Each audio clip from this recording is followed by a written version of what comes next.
This is 1480 KRAE Cheyenne.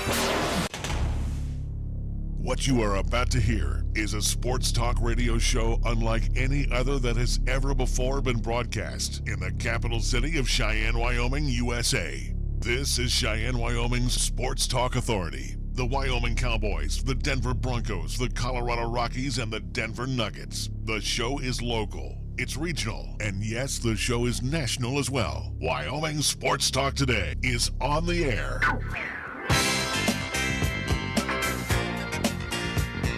If they're talking sports on the radio in Cheyenne, this is the place it happens. This is Wyoming Sports Talk Today.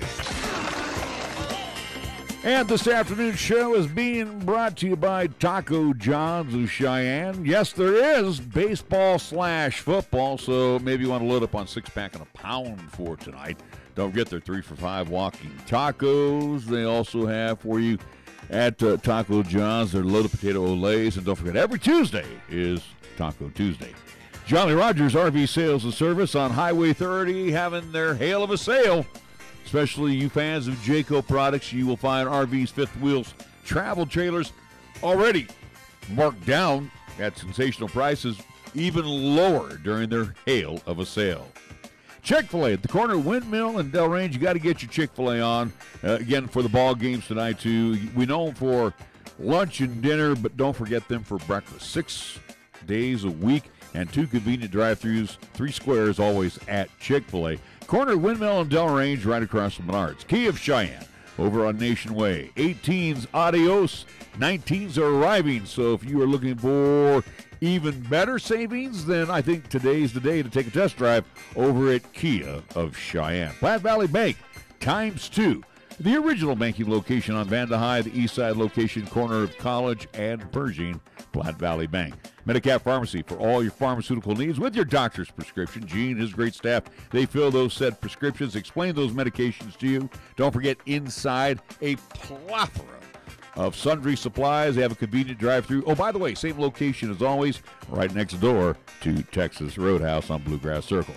Lennox Auto Body, ×2 with the Auto and Truck Repair Center over on Dunn Avenue, founded by my good friend Dick Lennox, and the tradition is carried on by my good friend Heather Lennox. So remember, Lennox Auto Body. Oh, by the way, they also have an auto glass and detail center for you over on Pershing Boulevard. First Year Bank at 1508 Stillwater Avenue. Tim says, come on by. Check out their special CD rates right now with annual percentage yields that are growing daily. We have for you Mondello's Pizzeria right across the street at 1507 Stillwater Avenue. Sweet Dean, the Greenway Commons, Paisan Cuisine at its finest from Joe, the family, and all of the great staff over there. So, again, if you are looking to load up on some eats for tonight, I think Mondello's Pizzeria sounds like the place to be. Mars Plumbing Heating, 1515 Logan Avenue. Yes, summer is gone. Fall is here. Winter will be right behind.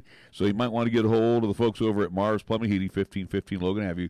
A longtime friend here in Cheyenne. Have them come on by and check out those heating units today. And we get things underway with our scoreboard, which is being brought to you by Pepsi of Cheyenne. We go first to Nick, find out what's going on in his world. In my world, unfortunately, no LCCC action for tonight, but however, do want to announce, at least coming off for this weekend, LCCC women's soccer in playoff action, as it is the start of the Region 9 tournament.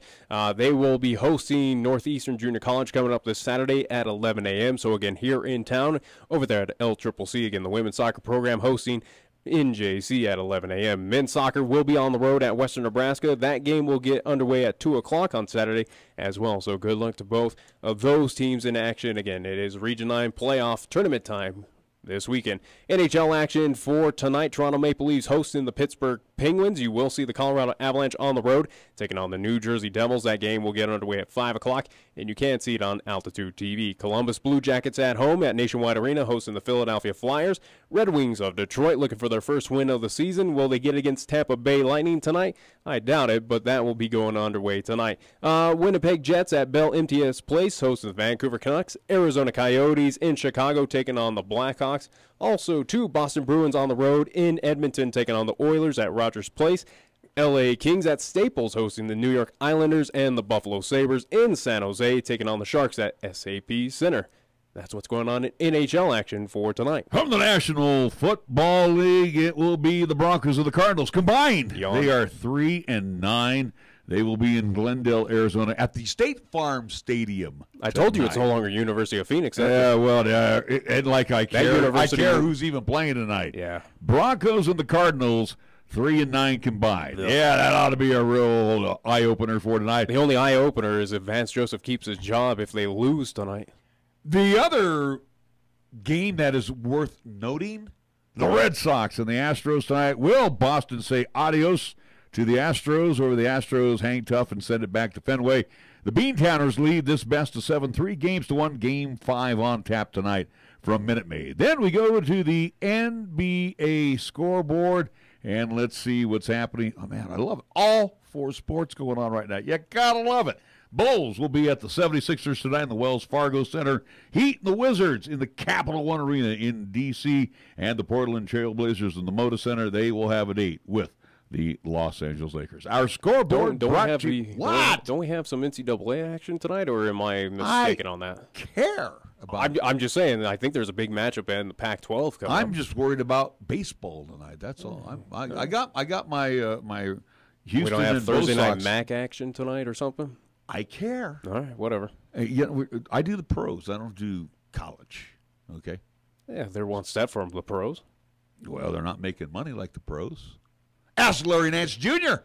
He's making some big bucks. There these days. have been some college players that have been making money. All right, our score. Well, yeah, and then they ended up getting their teams busted and then put on probation or even death penalties. Hey, guess what? Our scoreboard brought to you by Pepsi of Cheyenne. Yo, this is your cup holder talking. You know me, the little round thing between your car seats. Now, listen, we need to talk. Now, I normally have a nice cold bottle of Mountain Dew in me, but at the moment, I'm empty. That's right, no Mountain Dew. Nothing in here but a couple of quarters and a dime. A fully capable cup holder like me just carrying your loose change, it's embarrassing. Look, I'm not made for loose change. I'm round like a bottle of Mountain Dew. Glistening, cold, and delicious. I'm made to keep Mountain Dew within reach at all times, so you're never far from that incredible bold citrus kick whenever you need it. Just inches from your hand. So find a store already, grab some Dew, toss it back, then place that bottle where it belongs, and put that loose change back in your pocket. Mountain Dew. Do the Dew. Due to our stormy season this summer, Jolly Rogers RV Sales and Service is offering you a hail of a deal on a wide variety of travel trailers, including toy haulers. Get up to an additional 50% off MSRP on Jolly Rogers' already low prices. Check out their new and used inventory. Damaged or not, you can still travel in style. Call Jolly Rogers RV Sales and Service today, your exclusive Jayco dealer, at 634-8457. See them at 6102 U.S. Highway 30 or go to jollyrogersrv.com. Taco John's presents Olay the Day Pep Talks. Okay, good day in the weight room, boys. Remember, we lift weights for strength. For cardio, we lift weights faster. Wachowski, quit looking at your stomach, son. What you're looking for ain't there. If you want a six-pack, the easiest way to get one is at Taco John's. Stop in for a 6-pack and a pound at Taco John's. Get 6 crispy beef tacos and a pound of potato olays, all for $10.99. Let's Olay the day and go get one right now. Last one there has to pick up Mrs. Coach from jiu-jitsu class. Olay the day at Taco John's. There are a lot of things that can go wrong with your vehicle, and most of it is a minor problem. And John at Shine Auto Repair and Service knows the right way to get you back on track. So with temperatures heading south, now's the perfect time to winterize your car or truck. This can be done with a simple oil change, maybe a tune-up, checking the thermostat, brakes, and shocks. It's the little and important repairs that Cars has performed on all makes of vehicles now for over 25 years to keep you motoring along in any season. For an appointment, call 632-0498 or stop on by at 604 West Lincoln Way. Shine Auto Repair and Service, open Monday through Friday. Here's the latest weather forecast on 1480 KRAE. For today, it'll be sunny with highs around 60. Then for tonight, it'll be mostly clear with lows around 38. On Friday, it'll be sunny with highs around 60. And on Friday night, it'll be clear skies with lows around 35. Fat, lazy, and stupid is no way to conduct a sports talk radio show. We've thrown down the gauntlet, upped the stakes, and made it clear that when it comes to sports talk radio in Cheyenne, there's a new player in town. This is Wyoming Sports Talk Today, and it's only here on AM 1480 KRAE.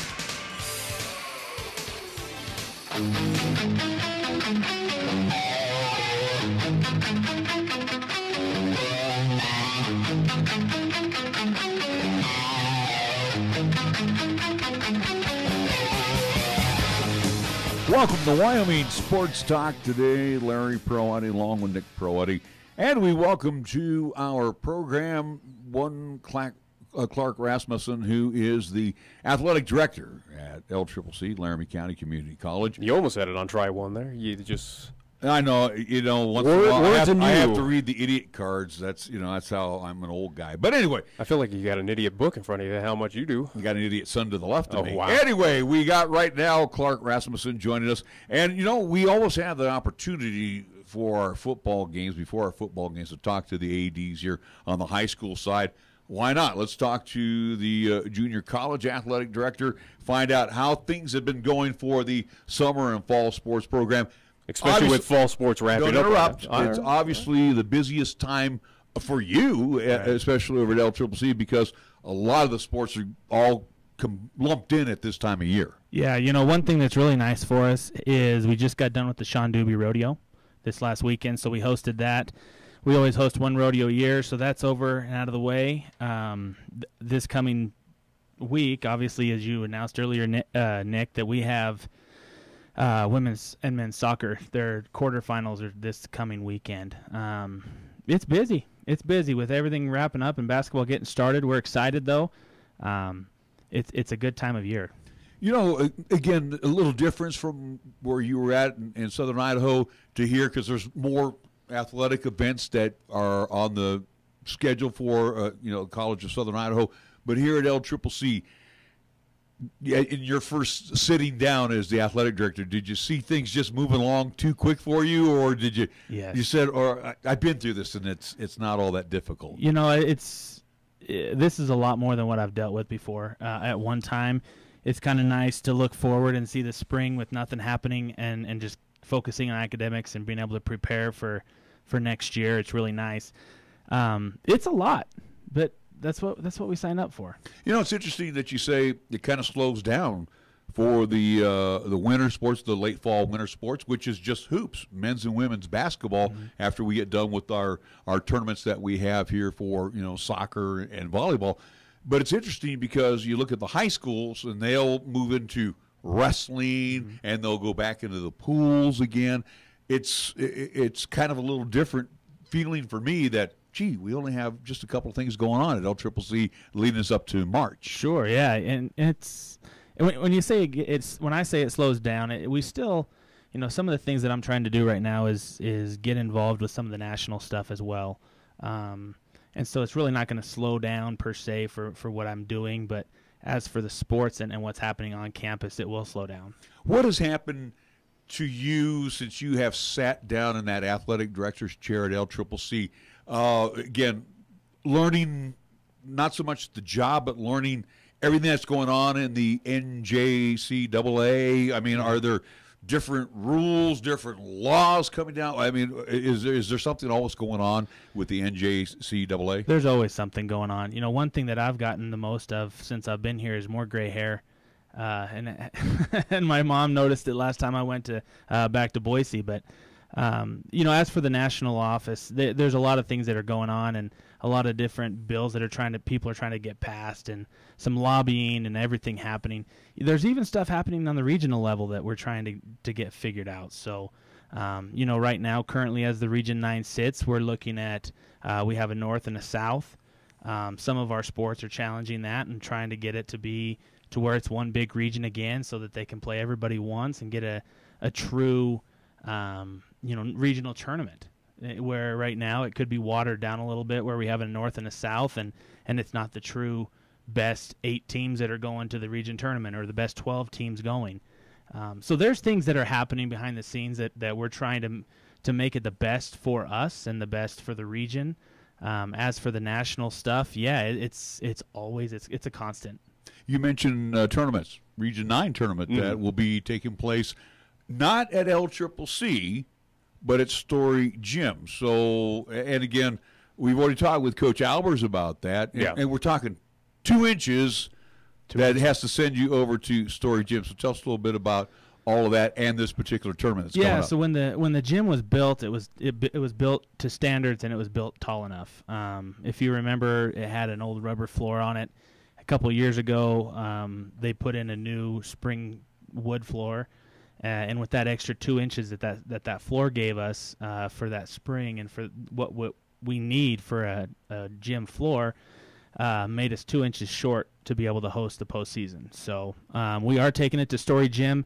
You know, we're glad that we can keep it in Cheyenne. It's something that the region has challenged us on, but this is the first opportunity for volleyball that we've had to host.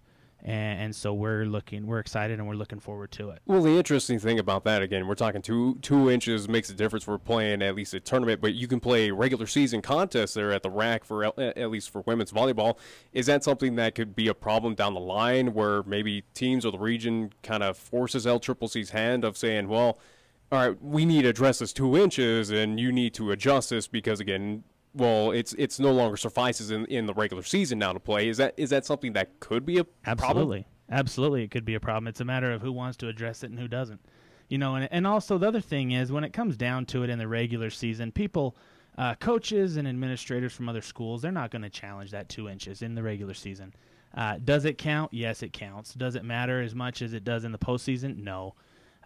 You know, when it comes to postseason, it's you win or you go home. And when you put that on people and that pressure for coaches, 2 inches matters.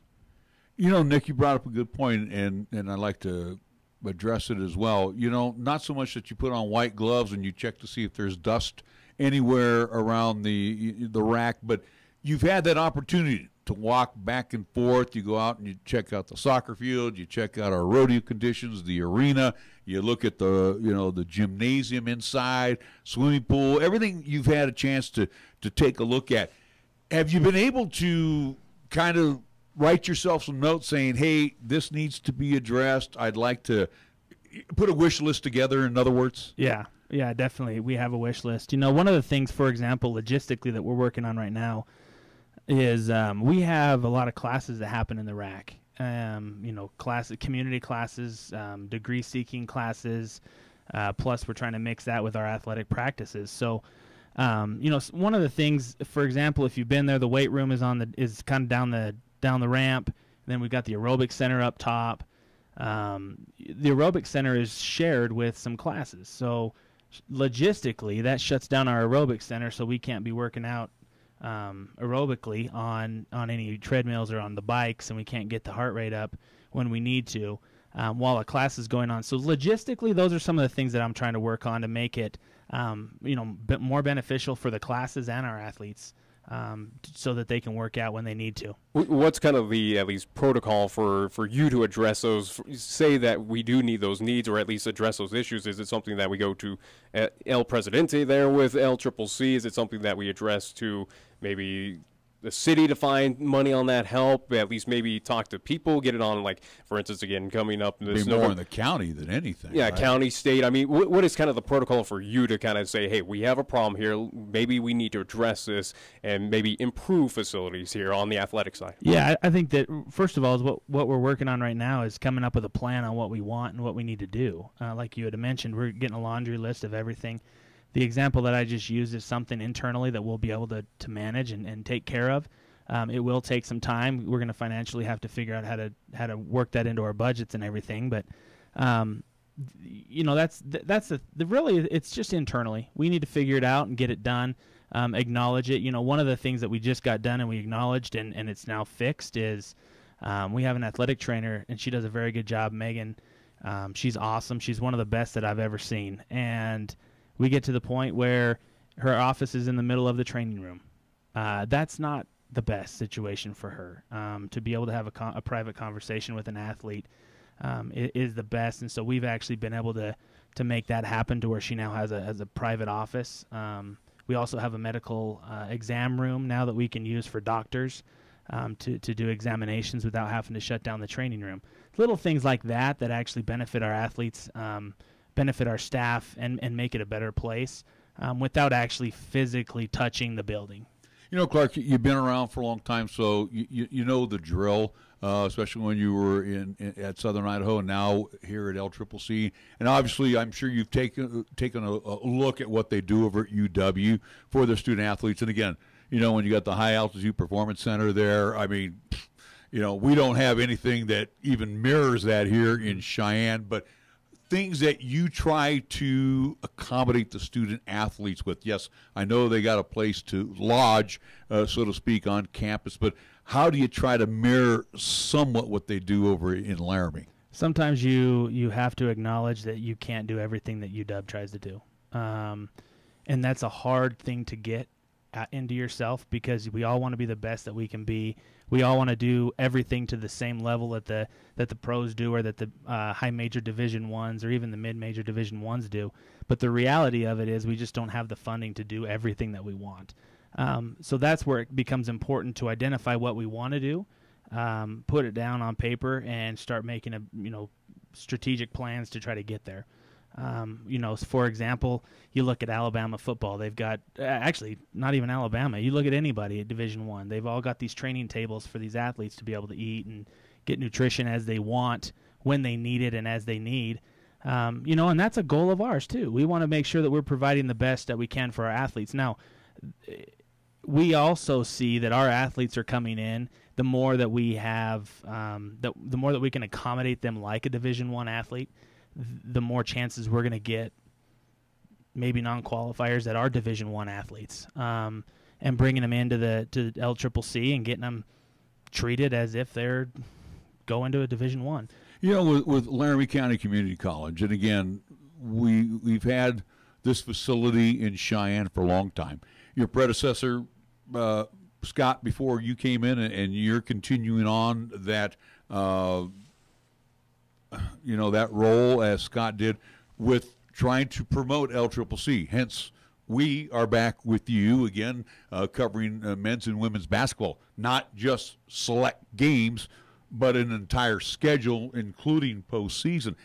Things that this community, and again, I think too with Cheyenne, we have a lot of older veterans that have been here for a long time, and then we have transplants as well. How do we, maybe media, how do we, LCCC, get out into the community and say, hey, you got to come on over and check out what we have out here? Not too bad. Yeah, so we got a couple things going on. First of all, every team and every program has been tasked with community service, with certain hours of community service. And it's not that it's a mandate from me that I'm saying you got to go do this. This is something that as a department we have recognized to say, look, we need to get everyone involved the best that we can, and that starts with us getting involved with them.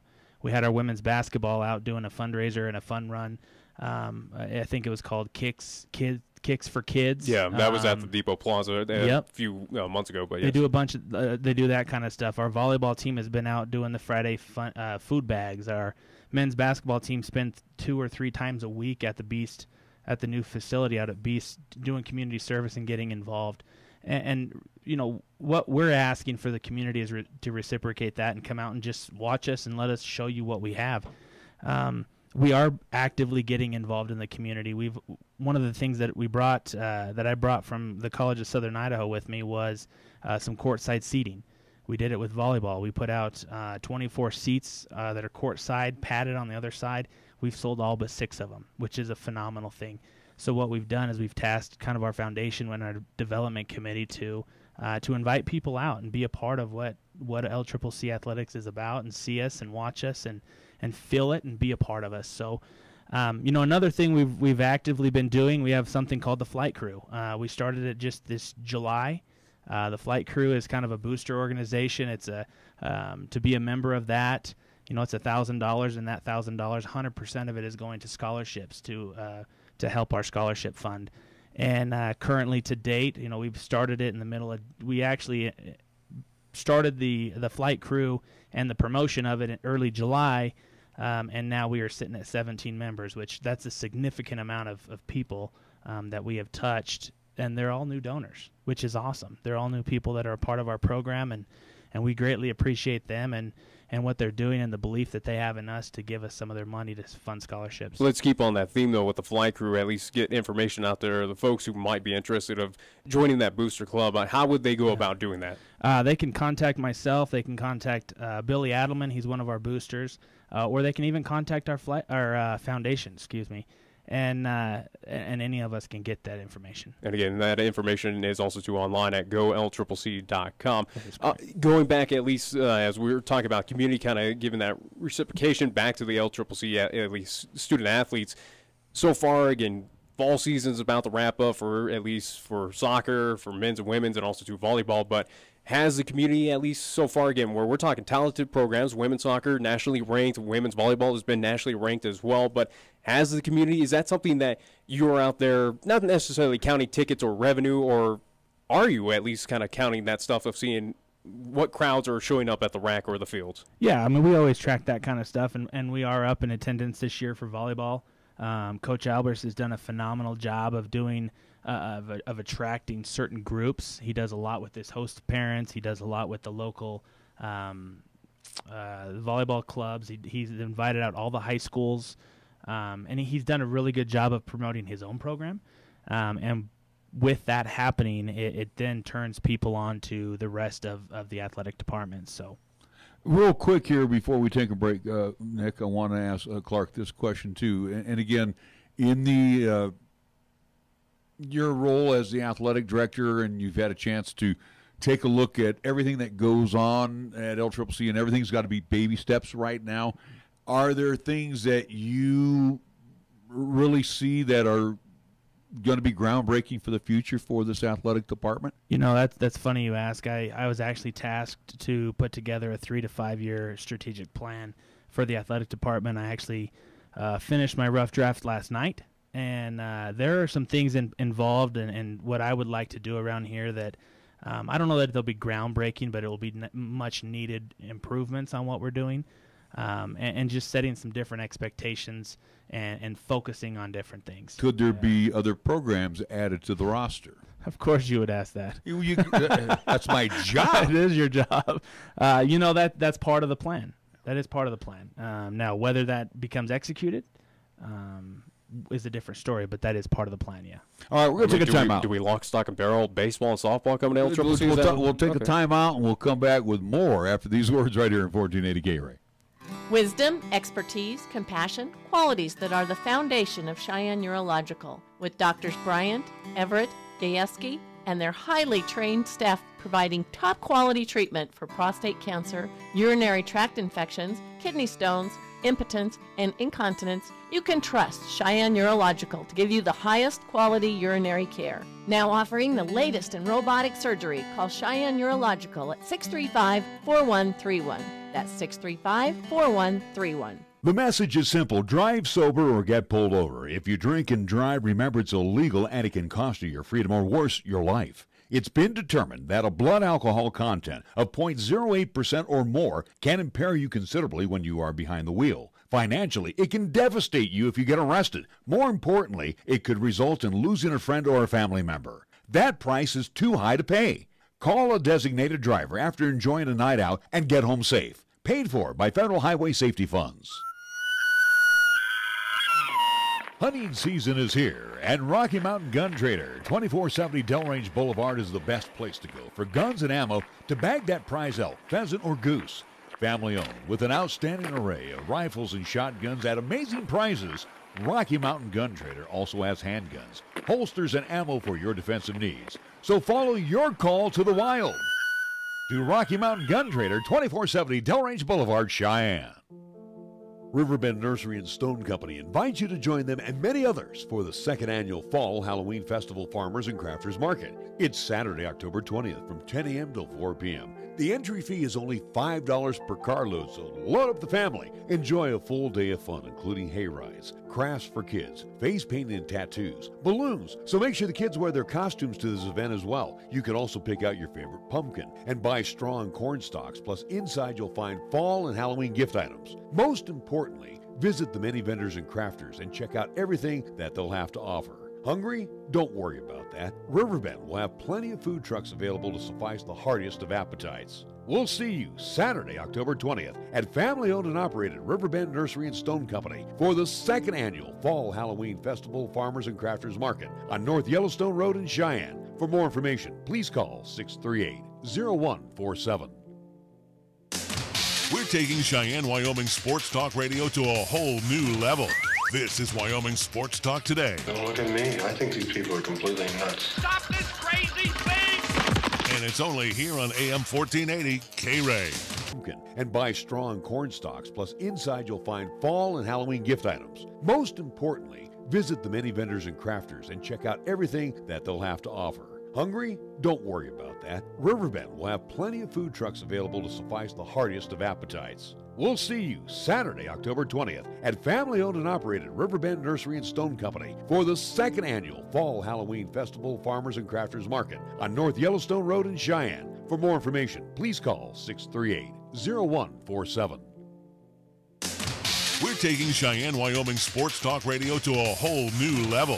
This is Wyoming Sports Talk Today. Don't look at me. I think these people are completely nuts. Stop this crazy thing! And it's only here on AM 1480 KRAE.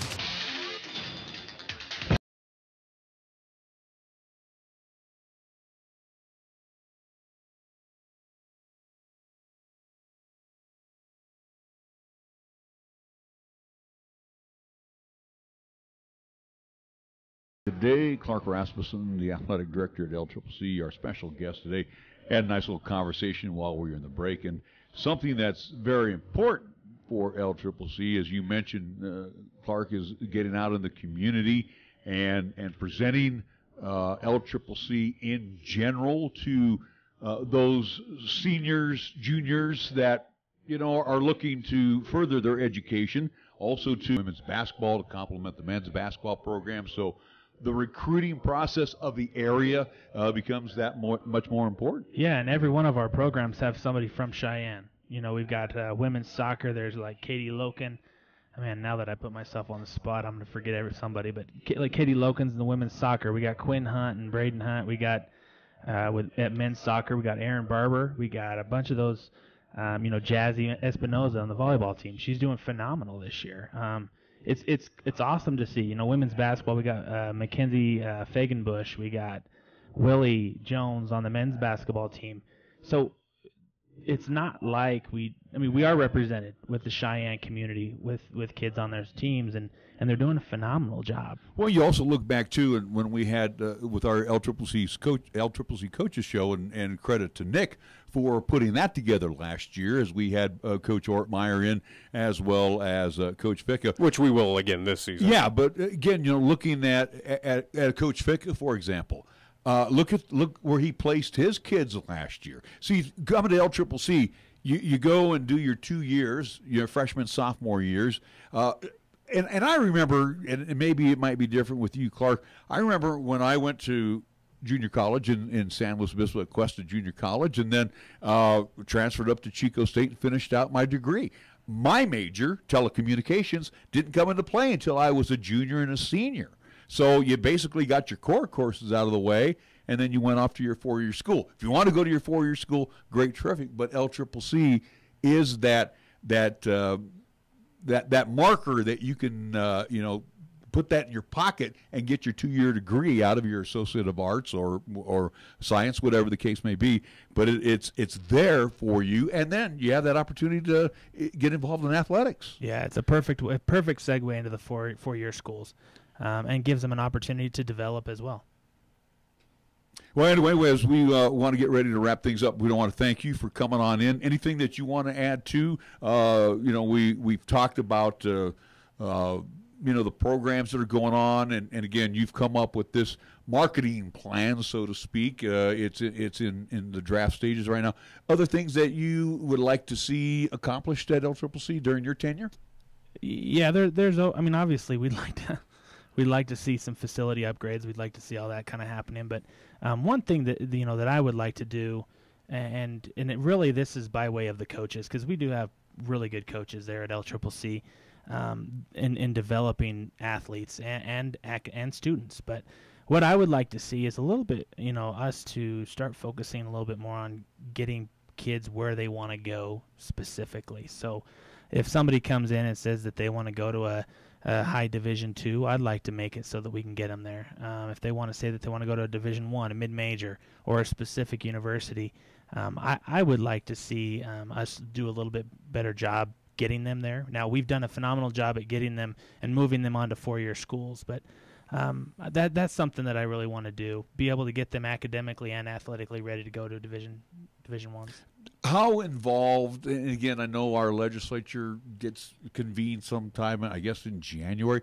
How much of the legislature will you be involved with, or do you talk to our various lawmakers and try to, make your point to them? I mean, are you going to be at the state capitol, so to speak, and keep an eye on things that might help out LCCC? I mean, I know it's not politics, but in some cases it is politics. Right. Yeah. And I don't know that I'm seeing myself right now. At this point, I don't see myself doing that yet. I got to get my feet underneath me before I jump into something else a little deeper, but I can see, Dr. Schaefer and President Schaefer does a phenomenal job at that kind of stuff. He's very visionary. He knows how to work with the political side. And so with his expertise in that kind of stuff, it really alleviates that pressure from us as staff and faculty at LCCC. So, but yeah, it is politics. There's politics involved, and when you're dealing in the NJCAA, there's politics involved. And at the region level. You got to let this guy walk before he can run. It's slow pace. He's only been here for, 3 months now? No, that's exactly why we bring Clark in here, because, again, things that he has seen to this point are basically baby steps. And then, again, he has a vision. That he wasn't brought in just to sit at the desk and write out schedules. Basically, the guy is here to what can he add to an existing programs that are in place, but what else more can he leave his mark on? So that's why we have him coming here. And again, too, we appreciate LCCC being a part of our family, because, again, we want people to know that there's East, Central, South, and when you're done there, Laramie County Community College is another avenue to further, and again, I think you would agree with me, Clark, you further your education first. Correct. All right. Well, we do appreciate Clark Rasmussen joining us, the LCCC Athletic Director. Again, we will be seeing a lot of Clark here coming up here next month, especially. First contest for us, at least. Don't make any commitments yet, because we already can. It's November 9th. 6th. I do believe we'll actually be November 6th. Okay. Will be that first contest. Yeah. All right, sounds good. I'm looking forward to that. All right, we're going to take a timeout, and we'll come back with more Wyoming Sports Talk today after these words. For 56 years, 1480 KRAE has been Cheyenne's home for good times and great oldies. Also with KYY FM, we are Cheyenne and the area's only locally owned AM/FM combo radio stations. Add that to the addition of 3 FM radio translators to serve the area with programming from both KRAE and KYY, and that equals a lot of bang for your local advertising dollar. Radio, yesterday and today, still works. For more information, contact Don Morris at 307-637-0301. When you say Mondello Pizzeria, think authentic Italian. When you say Mondello Pizzeria, think made fresh from scratch. When you say Mondello Pizzeria, think great pizza, delicious Philly cheesesteak, superb hot and cold Italian sandwiches, meatballs, sausage, and special subs, calzones, crisp salads, and great service. When you say Mondello's Pizzeria, think unmatched Italian taste. Mondello's Pizzeria, 1507 Stillwater Avenue, your only true Italian stop for lunch or dinner. You can actually get something good for your health at a drive-through window. When you order your next prescription from Medicap Pharmacy, call ahead and use our drive-through window. Or you can call for free delivery. You can even log on to Medicap.com and order a prescription refill.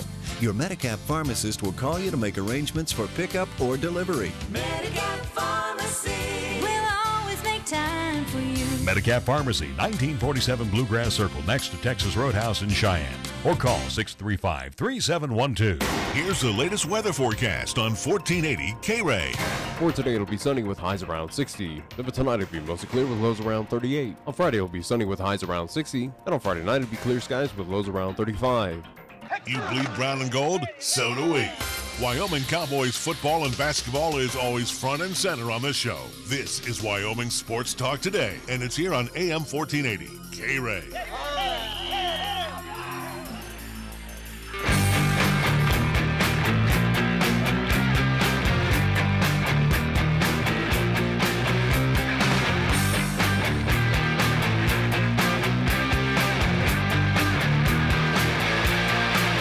Welcome back to Wyoming Sports Talk today. Thank you to our first guest, Clark Rasmussen, joining us here from LCCC, the athletic director. On the way, we will be hearing from Coach Dan Gallas at Cheyenne South and Cheyenne Central head coach Mike Apodaca. That will be our game of the week coming up tomorrow. Again, kickoff 6 o'clock, 5:30 pregame show here on 1480 AM, 101.1 FM, 1480KRAE.com, and video live streaming, as always, on Periscope and 1480 KRAE YouTube channel. As always, again, 5 different ways to tune in for the final regular season contest here for 2018 of football, and it's a big one coming up for both of these two teams where, again, it is for both win and you're in. One being South, if you lose, you are out. And for Central, if you lose, you need a lot of luck to get in, which would be a Kelly Walsh loss on the road to a Campbell County team that is yet to win a contest this season. So, again, a lot on the line tomorrow over at Fighting Bison Stadium. It should be a fun one. But also, too, again, as we look, if we're going to go into it right now, a lot of big games coming up, at least a lot of seeding to be determined, hopefully probably not by a coin flip, but going through at least Class 4A contests for tomorrow.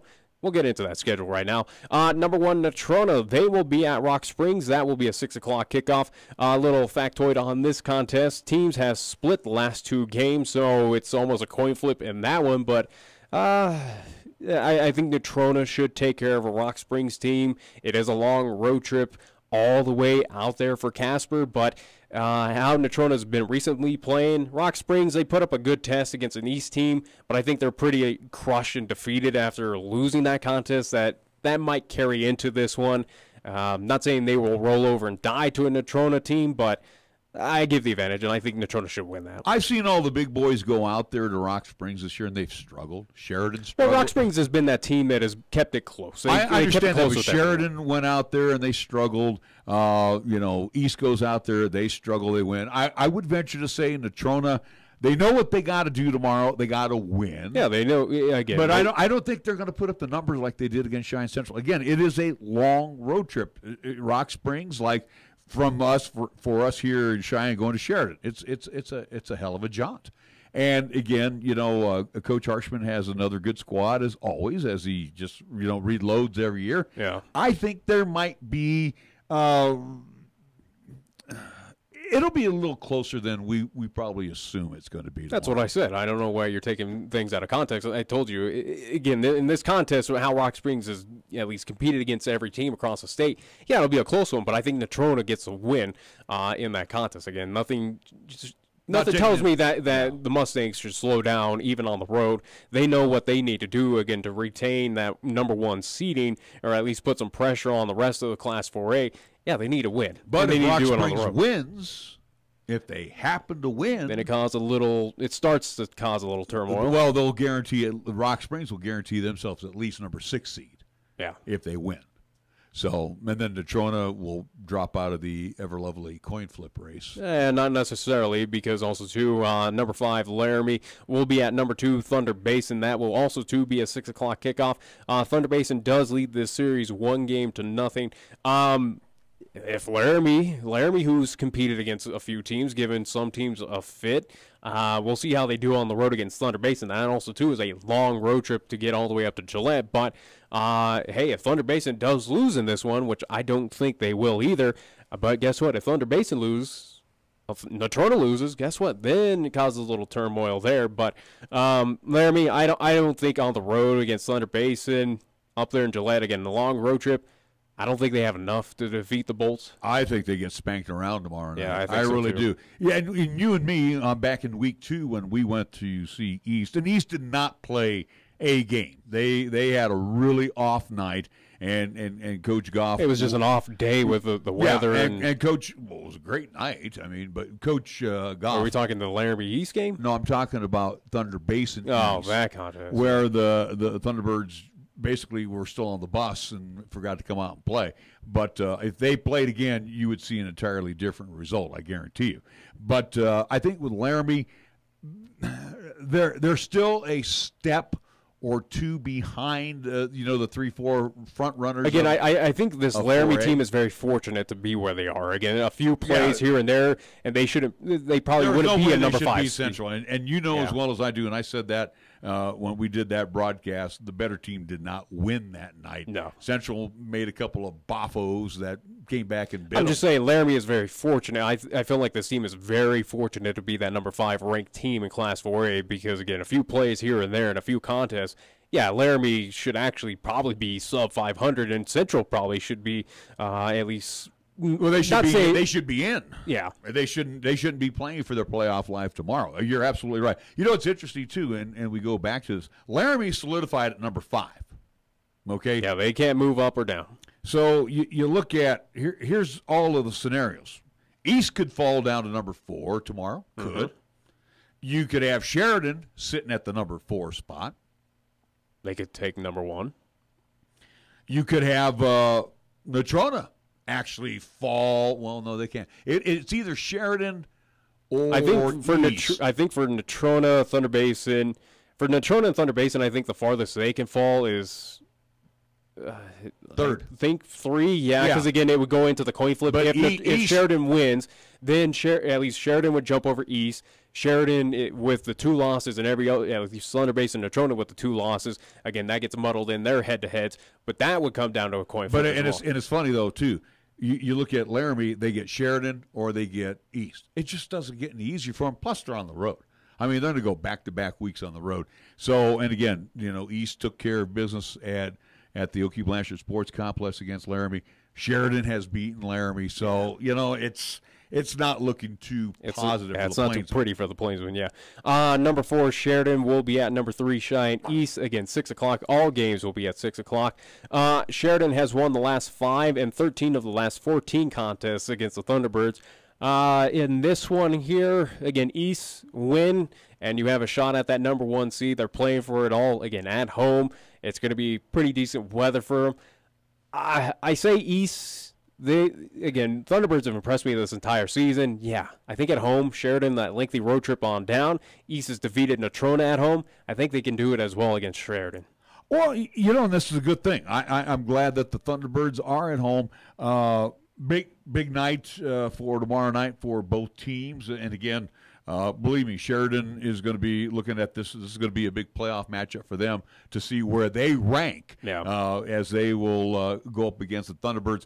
Riley Cooper, Christian Anderton, they've got to get yards tomorrow night. I think that for the Thunderbirds, what they need to do is, in the case that we need to protect Buell as well. Well, but you need to keep that defense pretty much on the field for Sheridan. You need to wear them down. A lot of these kids go both ways. And East can certainly do that. That offense can take its time. Drives. Oh, absolutely. They can, but I think the main thing with Sheridan, and you talk about their defense, for East, that front 5, they need to protect Buell, where, again, we've seen him on the run for quite some time this season, but this is a Sheridan team that's going to take advantage and probably drop Buell a few times if you're a little bit careless. Well, and also, too, Buell is really grown under the Chad Goff offense, too. And he's kind of, at least pertaining, again, as we bring up the buzzword name of Josh Allen, he's the ad-libber. He's getting adjusted to, hey, I have to run for my and one of his favorite targets. And again, you could throw to Michael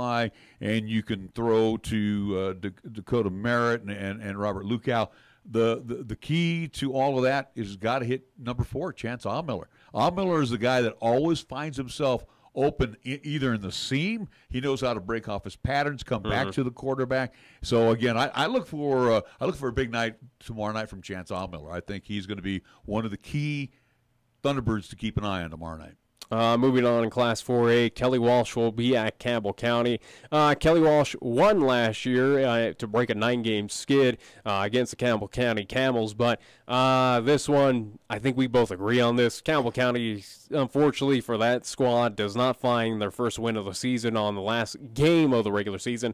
Kelly Walsh, even on the road, Kelly Walsh knows what they need to do. Kelly Walsh is hurt, though. They're hurt. They're going with a sophomore quarterback. Again, you can make up all the excuses you want, but I think Kelly Walsh is. Spiegelberg's hurt. I don't know what his status will be. I heard he's hurting. Kelly Walsh. Once they started playing the big boys, they got hurt a little bit. So Campbell County, I thought what the Campbells did last week against South, and you could say what you want to say about last week's game, and I really found that game entertaining. if Kirkwood comes out, and that's their quarterback, Cameron Kirkwood, and they came out with the plan to throw the football, and like we said earlier this week, they threw out, Coach Micah Christensen brought out the gadget plays. They opened the playbook. Well, again, what do they have to lose? Absolutely. They're going to try every little night. fun play that they want to because, again, they have nothing to play for. Again, Campbell County, for sure right now, whether they win, they are still out of the playoffs. They are not making it. It's a team that is going to sit out this season once again. But, yeah, I mean, for the Camels, yeah, they're going to try every trick play. But is it going to be a over Kelly Walsh? But Kelly has not looked good their last 2 games. And they didn't look all that great against Cheyenne Central either. So, I'm not going to say Campbell County wins this thing. I think it's going to be a lot closer than. I think John Vance and that squad, they realize what's on the line, that they need to win. Yeah, they don't win, they're out. If Kelly Walsh, if they lose and for whatever reason, again, it comes down to just kind of muddling with standings and head to head and all that. Yeah, Kelly Walsh has an opportunity to be completely out if they do lose to Campbell County. And that would mean a south win. So, but the thing is, I would not hang my hat on a victory in this one. I think this is going to be a lot closer than you're actually anticipating. Whatever. I think the Camels last week, you got to understand, though, too, Nick. A Kelly Walsh team that can, again, it might be a little bit injured, but this is a Kelly Walsh team that can compete. Sure, it did slip up, again, a long road trip down here to take on a Central team, which, again, I think the Central team's a little bit better than the record indicates. Again, with a few plays here and there, a double overtime loss to Rock Springs, a close last-second 21-19 in Laramie. At least a losing effort to Laramie. Yeah, this is a team that should be at least in better positioning. And, again, that loss that Kelly Walsh sustained against Central does not surprise me. Again, I think Central is a better team than it's interesting you mentioned that too by saying that loss to Laramie and the Rock Springs overtime loss, double OT loss. Just think for Central, if that would have been the case, if they would sit there with 4 wins right now, a win by them tomorrow night would have vaulted them to the number 5 spot for the playoffs. But going back to again with Campbell County and Casper Kelly Walsh, if Kelly does happen to lose, that really puts the pressure on Cheyenne South. They must win. Yeah.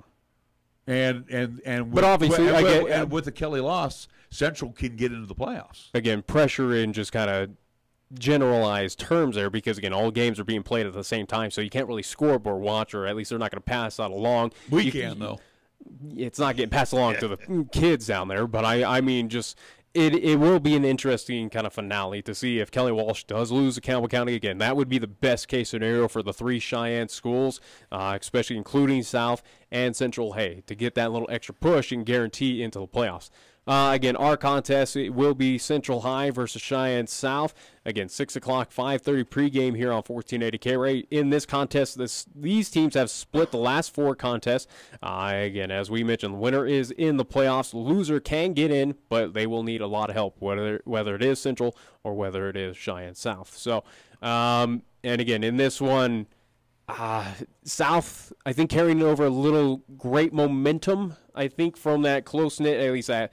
It's not a come-from-behind win, but again, that last second. They were tied. They were tied and got that victory in a close effort against Campbell County. I think they have that little momentum being at home. I give that advantage to the Fighting Bison. They also, too, fighting. They realize, that we need a lot of luck to get into the playoffs if we lose. So, no, it's pretty much we need to win, and there's nothing else. I feel like that momentum carries the South High team in this contest, boosts them up a bit, where Central's kind of licking their wounds after getting just crushed last week against Natrona. That might be, again, with the psyche, and again, as we're all human, that might still linger a bit. That loss might still be in the minds of them going, ugh. Well, the problem that Central has had. And again, I just say momentum is the key factor. But I look back at the 3 games that we've had Central.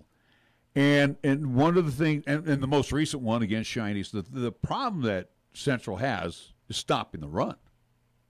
Hey, good luck against the South team that loves Guess what South's going to do? They do only but run. They're going to come out of the flex bone and they're going to run. Whether they hit you with Dominguez or they hit you with Garcia or they go right up the gut with Soto. As we saw with that final touchdown, again, they're not afraid to throw too. And they throw when they see the opportunity. Yeah. And again, East did a good combination of running with Christian Anderton in that game. I mean, they ran over them. I think back to the Thunder Basin game where they ran over them as well, but also threw the football. Again, don't know what the game plans are. Have no idea what Coach Apodaca has in store for Cheyenne South. Don't know what we kind of know what Coach Gallas runs, but, is there extra passes that they're running this week during the preparation for Central? Don't know. Don't know what the preparation is. And again, too, I think, and I asked both coaches this on my pregame shows, but, the nerves, I can't even fathom. But they have deflected most of that nervousness away from these kids and just saying, hey, let's just get to work. Here's what we need to do. This is how we beat this team.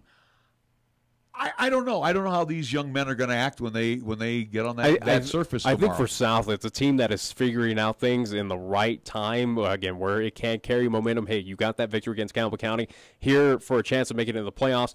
Get that win against Central High, move into the quarterfinals, and obviously they're going to be on the road, but where that will be, we won't know until at least Monday of next week. But again, for South, in my opinion, what we've seen recently, and again, something that I've been talking throughout the season for the Fighting Bison is they're getting over those small hills, those small humps, working it week by week, day by day to get their first victory. All right, now we're continuing, at least competing, carrying over half leads and everything like that.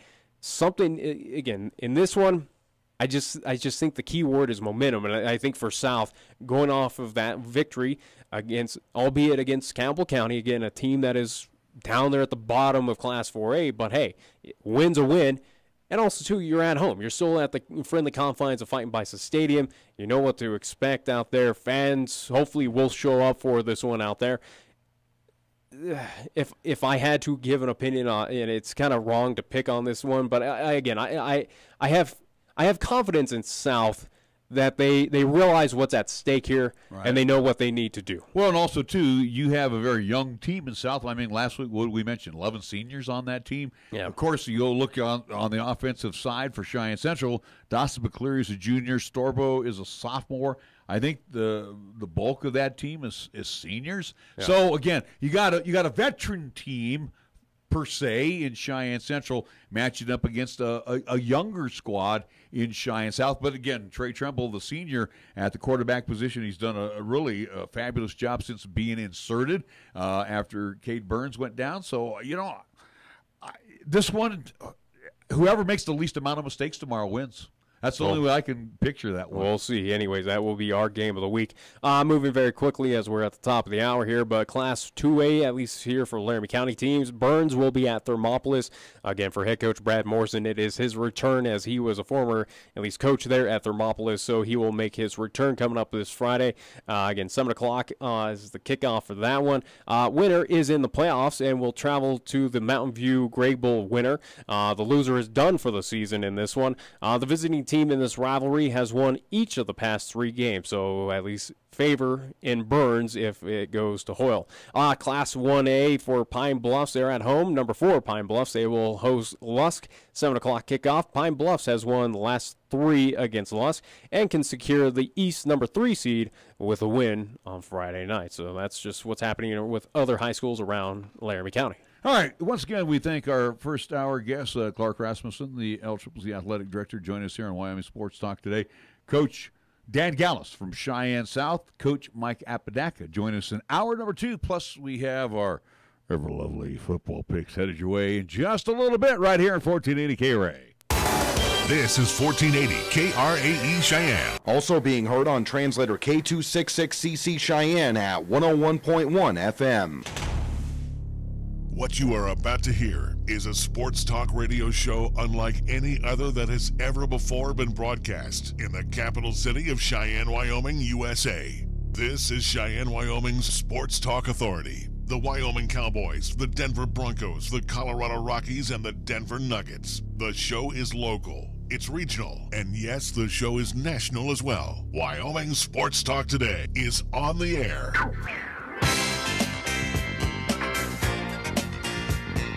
If they're talking sports on the radio in Cheyenne, this is the place it happens. This is Wyoming Sports Talk Today.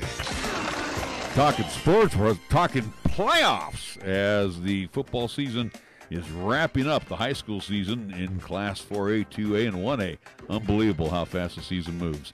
And all right. 3A as well, too, if you want to mention that. Well, yeah, all of the A's are 6-man, I'm pretty sure, as well. 11-man. All right, our number 2 is brought to you by these great sponsors: Taco John's of Cheyenne, Jolly Rogers RV Sales and Service on Highway 30, Chick-fil-A at the corner of Windmill and Del Range right across from Menards, Key of Cheyenne on Nation Way, Platte Valley Bank, Eastsiders. You'll see them over on the corner of College and Pershing. Of course, the original location, north side on Vanderheim. Medicap Pharmacy on Bluegrass Circle next door to Texas Roadhouse. Lennox Auto Body, the Auto Glass and Detail Center on Pershing Boulevard, the main auto and truck repair center on Dunn Avenue. First Tier Bank at 1508 Stillwater Avenue, open Monday through Friday. Mondello's Pizzeria, open 7 days a week, 1507 Stillwater Avenue, right across the street in the Greenway Commons. We also want to thank Mars Plumbing Heating, 1515 Logan Avenue. And we get the hour underway with our scoreboard, and our scoreboard all is being brought to you by Pepsi of Cheyenne. Here's Nick. LCCC not in action for tonight. However, do want to announce coming up this weekend, women's soccer will be in action here in Cheyenne. They will host Northeastern Junior College. That will be 11 a.m. start time on Saturday, again, as it's Region 9 tournament time. Men's soccer will be on the road. They will be in Western Nebraska Community College, and that game will be set at 2 o'clock on Saturday. So, again, Region 9 tournament quarterfinals starting up this weekend. NHL action for tonight. We will start with the Pittsburgh Penguins on the road in Toronto, taking on the Maple Leafs. New Jersey Devils at Prudential Center hosting the Colorado Avalanche, a game you can see on Altitude Network at 5 o'clock. Columbus Blue Jackets at Nationwide Arena hosting the Philadelphia Flyers. Red Wings of Detroit taking a chance out to Tampa Bay to take on the Lightning. For Detroit, they're looking for their first win on the season. Winnipeg Jets at Bell MTS Place hosting the Vancouver Canucks. Arizona Coyotes in Chicago taking on the Blackhawks. Boston Bruins at Rogers Place taking on the Edmonton Oilers. LA Kings at Staples hosting the New York Islanders. And the Buffalo Sabres travel out to San Jose to the SAP Center to play the San Jose Sharks. That's what's happening in NHL action for tonight. Thursday night football from the National Football League of the State Farm Stadium in Glendale, Arizona.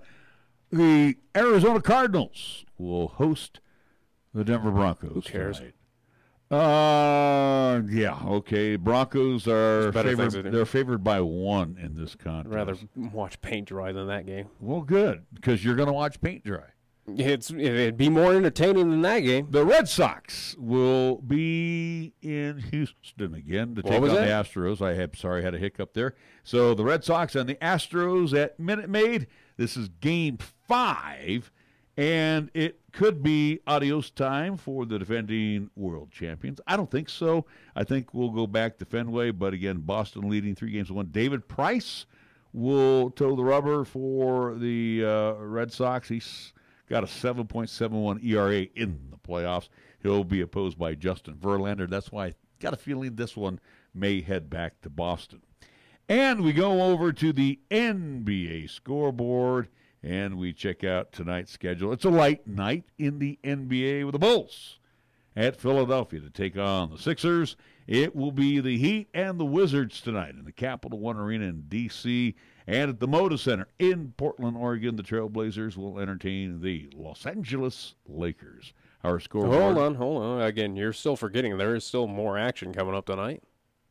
You're forgetting that there's NCAA football as well, too. Pac-12 action on a Thursday night for whatever reason, where you'll see your beloved Stanford Cardinal in Arizona, at least Tempe, Arizona, taking on the Arizona State Sun Devils at Sun Devil Stadium. Again, a 7 o'clock kickoff on ESPN.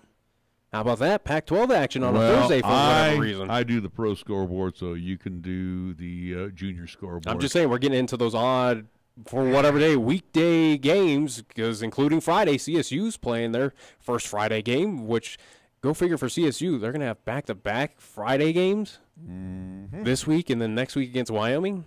Okay. Right. Our scoreboard is brought to you by Pepsi of Cheyenne. Hi, I'm Alex White, tea master at Pure Leaf. When I make tea, everything I know goes into it. You can't be impatient. When I craft Pure Leaf iced tea, I don't take shortcuts, because I want you to have the same amazing taste of iced tea that I do. So I start with fresh picked tea leaves. Then, after they're delicately dried, I blend and brew them at a lower temperature to draw out their unique aromas. And then I taste and fine-tune the blend for a delicious smooth iced tea. I'd love to have you take a sip right now, but that's one thing we can't do over the radio. But you can experience the same delicious taste of Pure Leaf iced tea anywhere you are. I'm Alex White, Pure Leaf Tea Master. Pure Leaf, our thing is tea. Got something to say? Then get it off your chest right now. Phone lines are open at 307-514-1071. Make your opinion count and call the show. Wyoming Sports Talk today.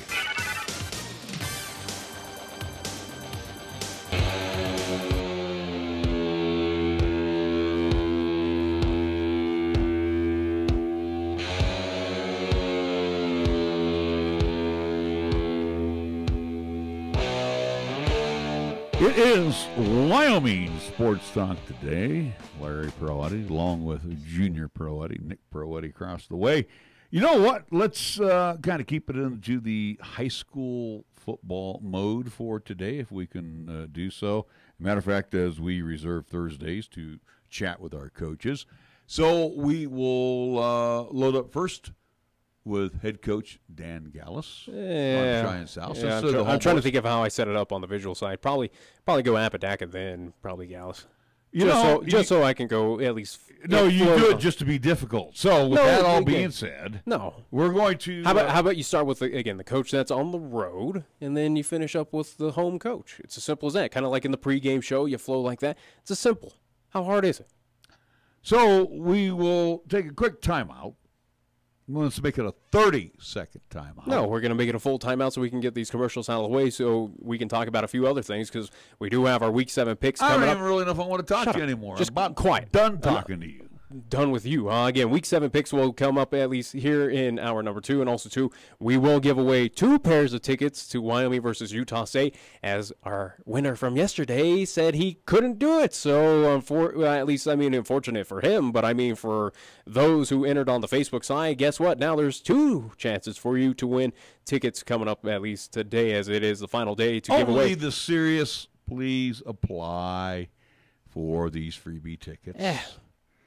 Well, he looks like a goofball, and again, now people have extra opportunities. It's more, That might have been a very good reason why he couldn't go. Yeah, maybe. Yeah, sometimes people can't go for. Well, you're the one who was starting out with all that stuff again. No, I'm just saying only the serious apply. That's all I said. I didn't say anything bad about why he can't go. I didn't either. So you're over there ragging on him. I didn't say one thing. All right, we're going to take a timeout. We come back. We will check in with head coach Mike Apodaca from Cheyenne Central as they prepare for the South High Fighting Bison. Back after these words. Feeling that cool Wyoming breeze in the early morning? That means fall is here, and our Wyoming winter is close behind. So now's the time to make sure your furnace is in good repair. And Marv's Plumbing Heating, 1515 Logan Avenue is the place to go. Marv's trained technicians can inspect, repair, and replace your furnace and boiler and are available 24/7. Freezing temperatures in Wyoming can happen at any time. No one wants to shiver in their own home.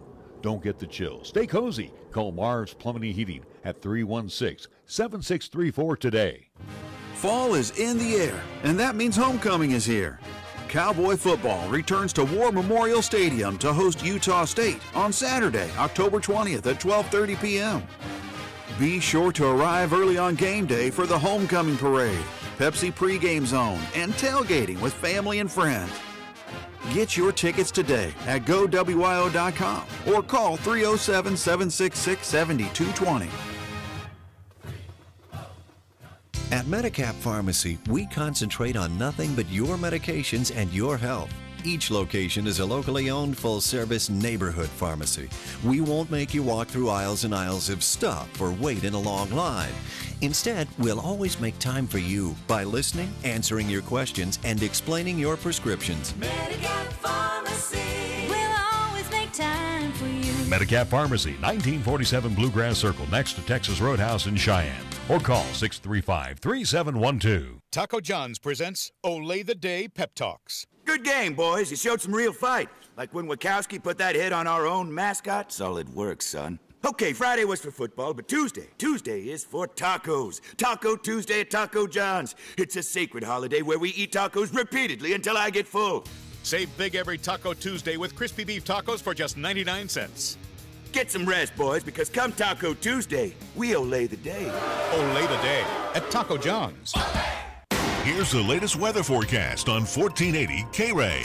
For today, it'll be sunny with highs around 60. Then for tonight, it'll be mostly clear with lows around 38. On Friday, it'll be sunny with highs around 60. And on Friday night, it'll be clear skies with lows around 35. Here, the season never ends. From Wyoming sports to the Broncos in Denver. From Rockies baseball to talking hoops with Nuggets basketball. Local, regional, and national. This is Wyoming Sports Talk Today, right here on AM 1480 KRAE.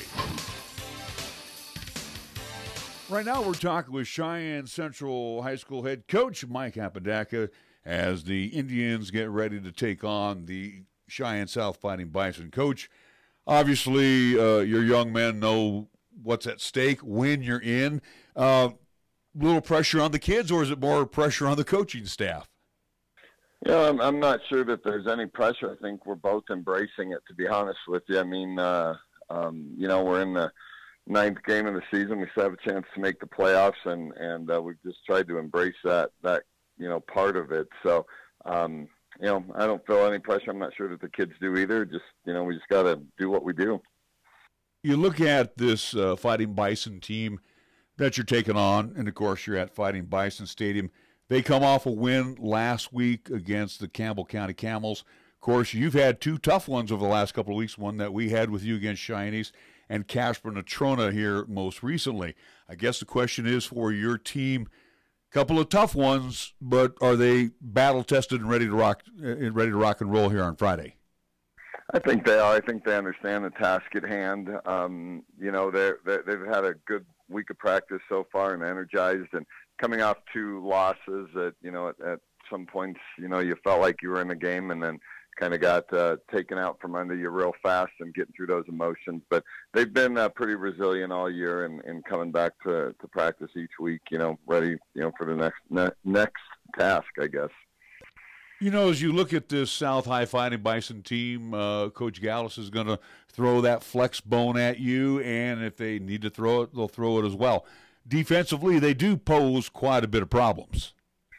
They do. I mean, you always appreciate a team that knows who they are and hang their hat on it, and and we've got to be able to stop the run. Obviously slow it down.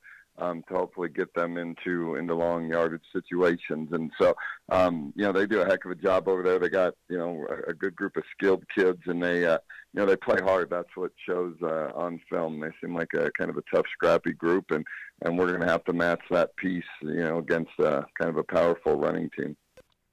Coach, as you mentioned, you're coming into the 9th week of the season with your team, and again, a mixture of young guys along with some veterans. But in your first season and being back at your alma mater, Cheyenne Central, what have you learned about your team throughout the course of the year?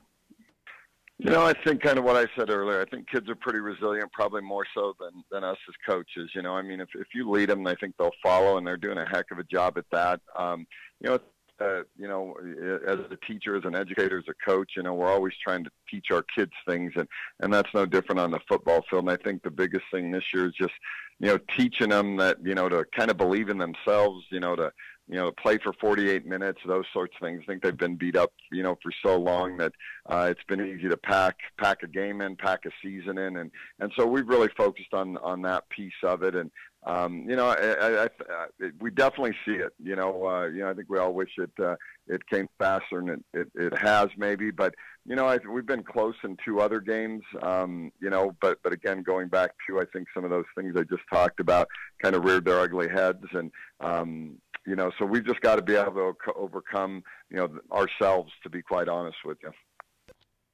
Final thought, and I look at your quarterback, Dawson McCleary, surrounded by a lot of seniors, and of course you also have a sophomore out there in Brady Storbo that starts on your offensive line. Well, let's talk about the maturation of one Dawson McCleary. Again, you're going to have him back next season after this is all said and done. Hopefully we get to see the Central Indians get through the playoff run as well. But again, tell us about his maturation at that quarterback position, and of course, again, you can look forward to him coming back and slinging the football for you again next season. Yeah, I think Dawson's, turned into, over the course of 9 weeks, turned into a quarterback. I think, before he got him, he was an athlete that, obviously one of the better athletes, in the school or in his class, and you always tend to put those into a quarterback position. I think he was just kind of an athlete playing the position, where I think over the last 9 weeks especially, he's matured into a quarterback where he's understanding, progressions and reads and timing and things like that make, that can help make this, offense successful.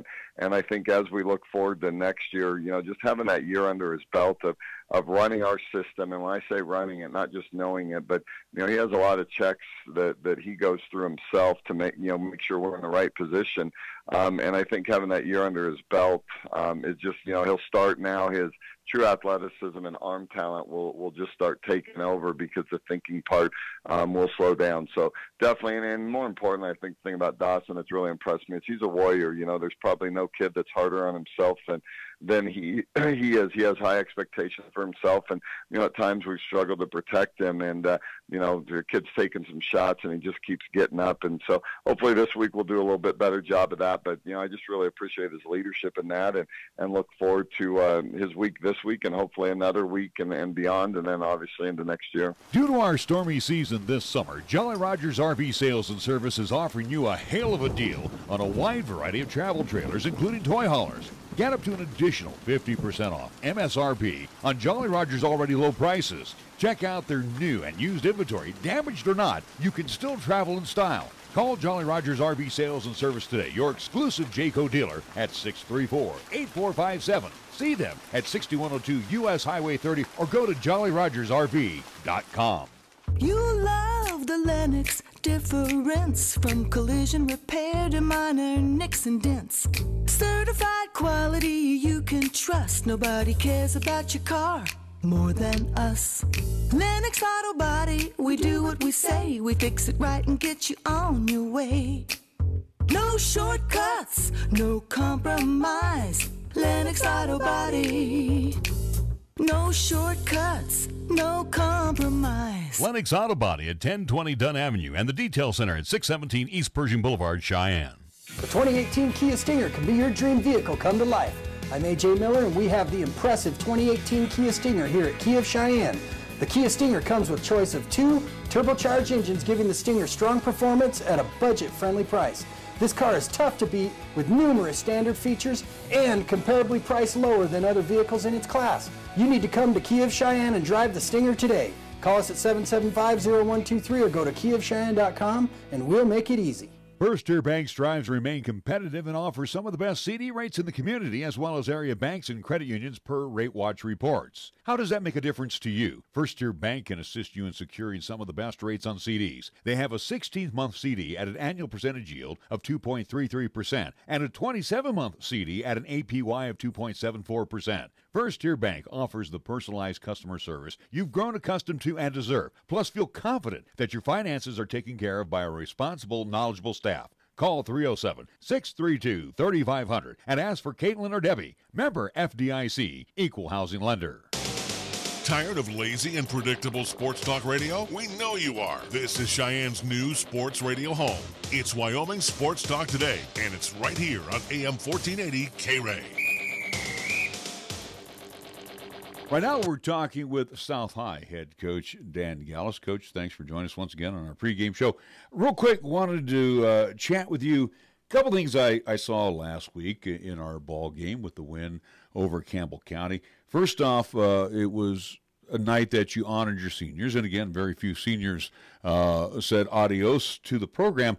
But one of your senior players, and that is now in play at the quarterback position, is one Trey Trimble. And I have to say, at 5'10", 208, and running your offense, you have to be very proud of the way he stepped in and has directed that offensive unit here through the latter part of the season.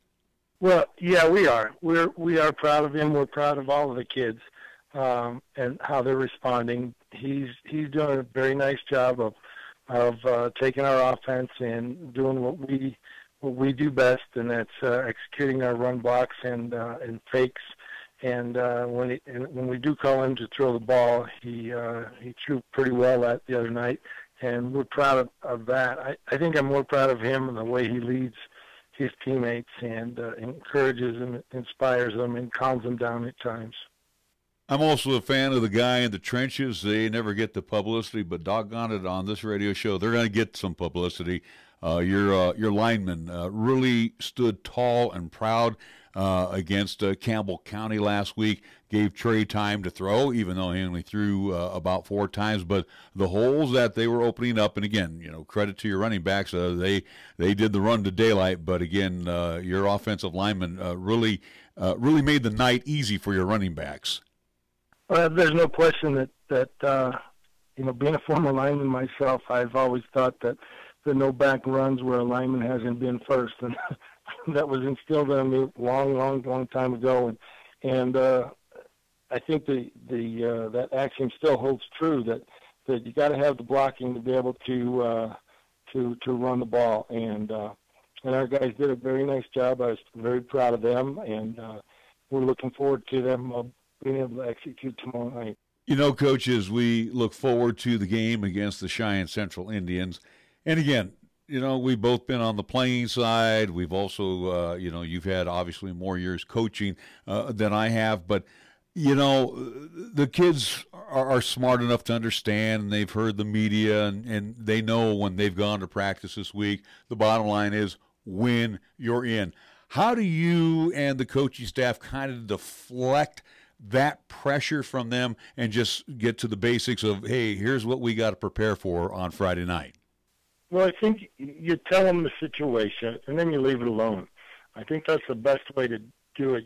You work on perfecting and looking for excellence in the way they execute, and the more that they do that well, then victories will come. We're not going to focus on winning a ball game. We're going to focus on one play at a time, and we're going to execute that one play, and then we're going to go to the next play. And we're going to do the same thing on defense, and we're going to do the best that we can on defense and play, keep everything in front of us, special teams. I think the key to the game, any game, is ball security. We want to make sure we maintain ball contact, and we make sure that we get the ball when we can. Coach, does it make a difference, even though we're playing a crosstown rival, but the good news is that you're playing at Fightin' Bison Stadium? Does home field make a difference, at least for your kids? Well, we'd like to think so. It's nice that we're at home. It's nice that we're in our own locker. It's nice in our own locker room. We have some, familiarity with the way and the tempo that things work out before the game. I think after you get going and we're on the field, it's not really that big a deal. We're hopeful that we have a big crowd, and that'll help us through the difficult times, and we can battle through and come out victorious. Coach Apodaca, your opposing coach for the Central game, he's come in. He's brought a new culture into the Cheyenne Central program. I've had them a couple, 3 times this year. One of the things I see that they are getting much better at is that passing game. And, again, your secondary is going to be pretty tested coming up. I totally agree with you, Larry, that they've gotten better each and every game. They continue to improve, and I expect them to do the same for this week. And they're going to spread us all the way out and try to nickel and dime us with their passing game, and then throw over the top when they get an opportunity. What we're going to do our best to do is get to the quarterback and make it difficult for him to throw, and we're going to try real hard to maintain our coverages and play well in that secondary. But I do think the number one thing is that we don't give them the ball. If we maintain ball possession, it's going to be difficult for them to score. Final thought, Coach, as we prepare for the Cheyenne Central Indians. Tell us a little bit about the health of the ball club. I know through the course of the season you've gone through a little bit of the injury bug, you've had the cold bug, but as we head into the final regular season game, how's the health of the ball club? Well, as of today, I think we're okay, but who knows what tomorrow will bring. So it's just hard to say. It has been an interesting year with all kinds of reasons that kids are missing. It has to do with their health. It has to do with family predicaments. It has to do with just different things that are in their life. Or, you're dealing with high school kids.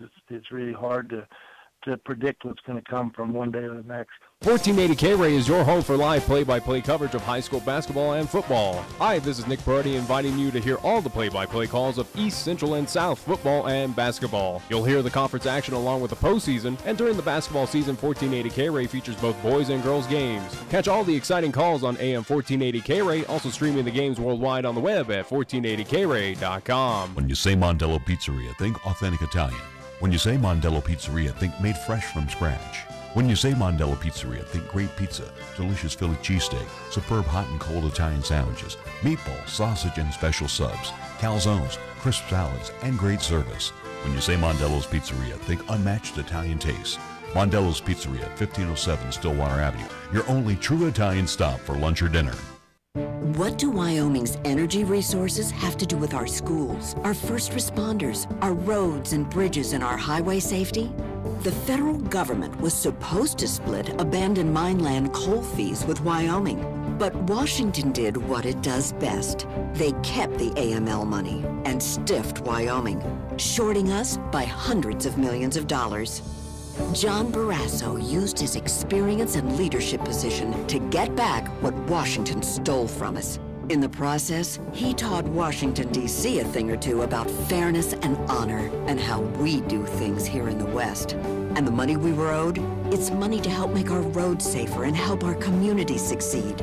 John fought for all of us with the courage to do what's right and the commitment to see it through. John Barrasso for Wyoming. I'm John Barrasso, and I approve this message. Paid for by Friends of John Barrasso. BarrassoForWyoming.com. Here's the latest weather forecast on 1480 KRAE. For today, it'll be sunny with highs around 60. Then for tonight, it'll be mostly clear with lows around 38. On Friday, it'll be sunny with highs around 60. And on Friday night, it'll be clear skies with lows around 35. When it comes to sports talk in Cheyenne, it's a whole new ballgame. Let's play ball! You're listening to Wyoming Sports Talk today, and it's only here on AM 1480 KRAE.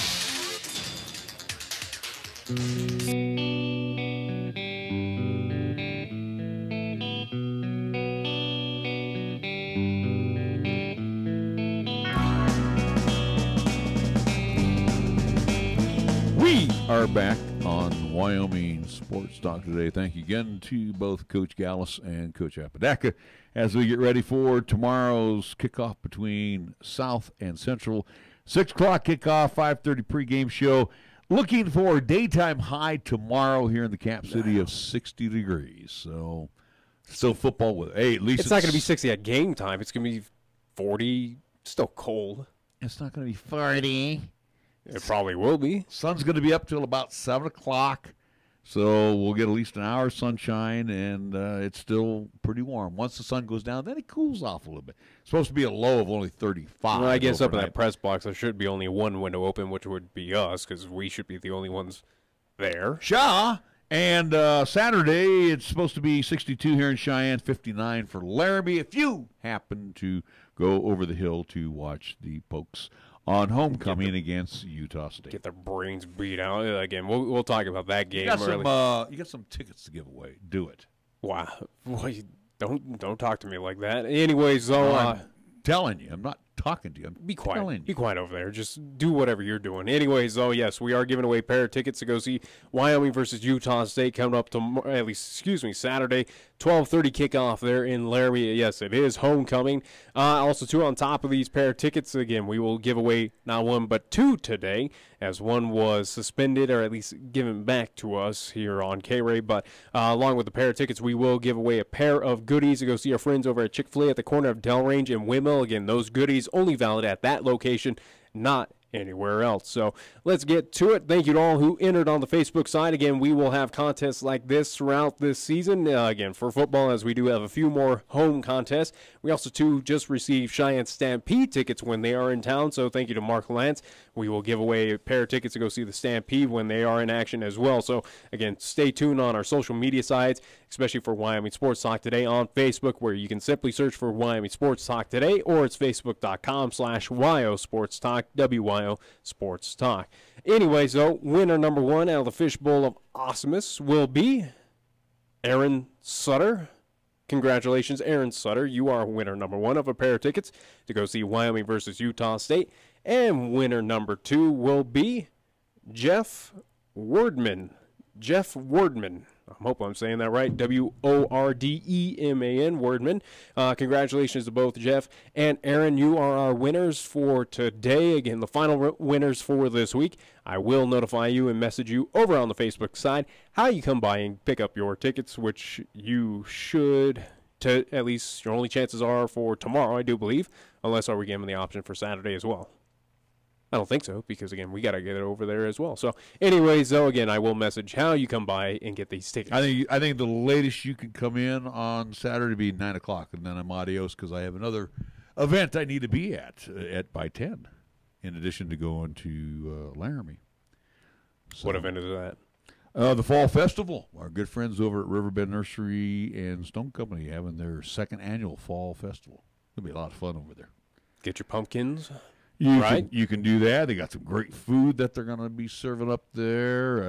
All kinds of goodies. So hopefully they keep it away from you. You'll just clear that table. Yeah. That'd be me. I'm just saying. They'll have vendors there, so I'd have to actually spend some cash, which I can't because you've taken all my cash. What do you mean? I didn't do anything. I pay you one time, and again, that money went to an addition for our broadcast. Mm-hmm. And not my fault. That's why I'm poor. I don't have a chance at $900 million tomorrow night because of you. Do I care? No. Yeah, you should care. Earn it the hard way. $900 million. There's a lot of things I can do. One of them is earn it the hard way and say adios to you. Work for it. Earn it the hard way. Let's do our picks because you're boring me. Let's move on. Bore me daily. Again, I'm barely awake as is listening to you. Anyways, Week 7 picks. 28 years in the making there, pal. Please. Yeah, you can laugh all you want. Anyways, Week 7 picks as what we do weekly here on Thursday's show. Again, we go through 5 games of my choosing that are interesting from NFL and also to NCAA football. And again, wait a minute. What? Of your choosing that are interesting? Yeah. You got tonight's game on here that's interesting? Well, it'll be interesting to see who we think is going to be better out of this, at least of the toilet bowl.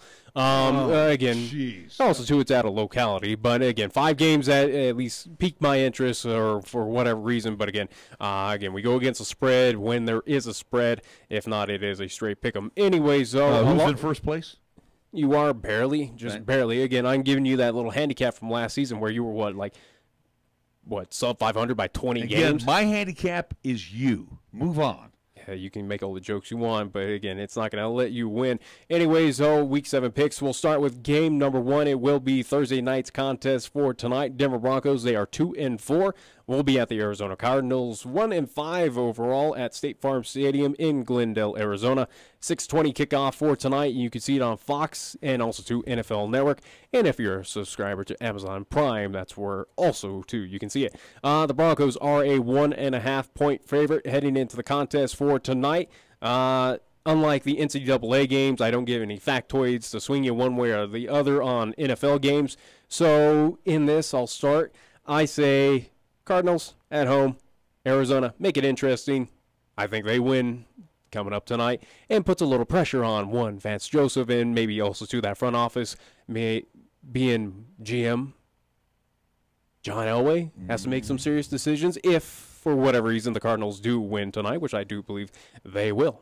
So I'm going with Arizona. I'm going to go with Arizona as well, even though Denver's favored by, you have here 1.5. The latest spread says a point. But it changed in about an hour. Case Keenum is what Case Keenum is. He's just an average. He's nothing special. He's an average quarterback. He was fortunate of what he did last year in Minnesota because he had the tools, he had the talent around him, and now we're just seeing when he I think he has the tools. Again, Demaryius Thomas, he's kind of fallen off the plane of Emmanuel Sanders is the only thing, but he needs to keep his mouth shut and quit taunting and causing the Broncos. Well, apparently people are upset about that he was in the right on that one. I don't think so. I don't care. But you don't get your team penalized. Yeah. My point is, here's the deal. Case Keenum, you're okay. You're not in the elite quarterback status. He never will be. You are on a very mediocre offense. The line is more of of a detriment to you than anything. Well, the line is getting injured and hurt week by week. Yeah, and again, your backside, you have a left tackle that is constantly holding, so you got problems. The thing is, Arizona's defense is not bad. That's the good thing about the Cardinals. Their defense is not bad. Well, you're going to have a hard time moving against them. Yeah, the question mark of what Josh Rosen will do as well, where, again, we've only had a small sample size. Will he turn it up here on prime time? Again, is there anything that's going to happen? You look for a guy named Larry Fitzgerald. That's who you look out for. I get that, but I'm just saying we don't know what to expect out of Josh Rosen. Could he live up to a Baker Mayfield of what they're doing, Josh Allen of what he's kind of trying to do for the Bills, Sam Darnold? Is he going to be, these rookie quarterbacks that can try and elevate these teams into wins that they probably shouldn't have won, as we were looking at in preseason? But this game's so dull. 20-16 will be the final score. Yes, the Broncos will get into the red zone, but they're going to fold, and they're going to have to kick field goals. McManus is going to be busy tonight. They lose 20-16. Arizona wins tonight. I think that score is way too high. I think it's going to be a lot lower than that. But, yeah, Arizona probably squeaks away with a 3-point victory off of just a lame field goal. I wouldn't doubt in this contest. Rosen gets sacked about 4 times in this game. Yeah, we'll see. Again, for the Broncos, I wouldn't be surprised if all points tonight come off of just straight field goals. I would not be surprised by that. But, yeah, I think Cardinals in this contest win just by barely. It's a close game, but probably by 3. So, again, we'll agree with the Cardinals on that one. Game number 2 will move to Saturday. It will be Utah State, 5-1 overall, 2-0 in the Mountain West. We'll be at the Wyoming Cowboys, 2-5 overall, 0-3 in Mo West play at War Memorial Stadium in Laramie, Wyoming. 12:30 kickoff. No national television to watch this contest. Utah State is now favored by 14 points as it keeps on dropping for whatever reason. But little factoids going into this game. The Cowboys have won the last 2 meetings in the series, winning in Laramie 52-28 in 2016 and in Logan 28-23 back in 2017. UW's homecoming record in War Memorial Stadium is 41-25-2, and Wyoming has played one of the nation's most difficult schedules to date.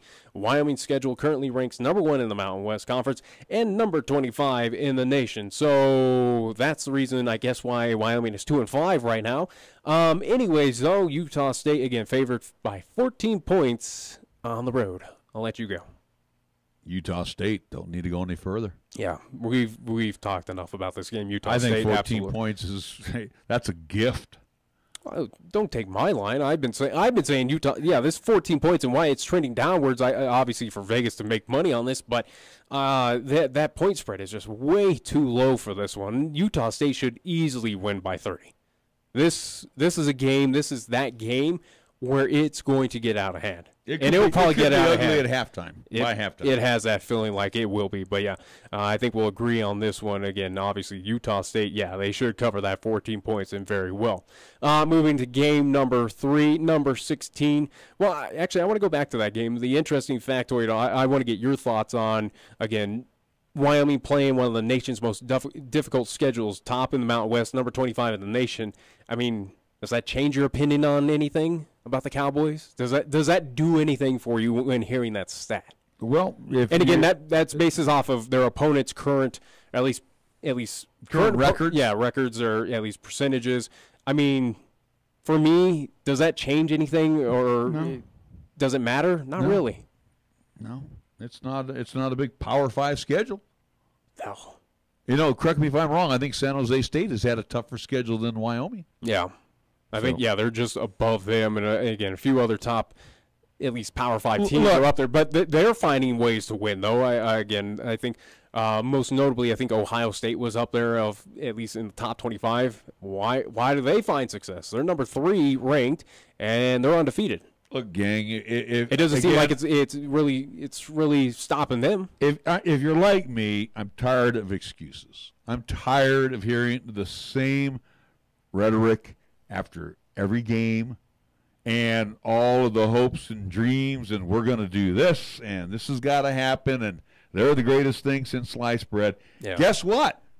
You're going to play another team. That's the greatest thing since sliced bread. They're going to probably be the Mo West champions. Yeah, this is your top team. This is going, again, in my opinion, this is your top team in the Mountain West. So, you know what?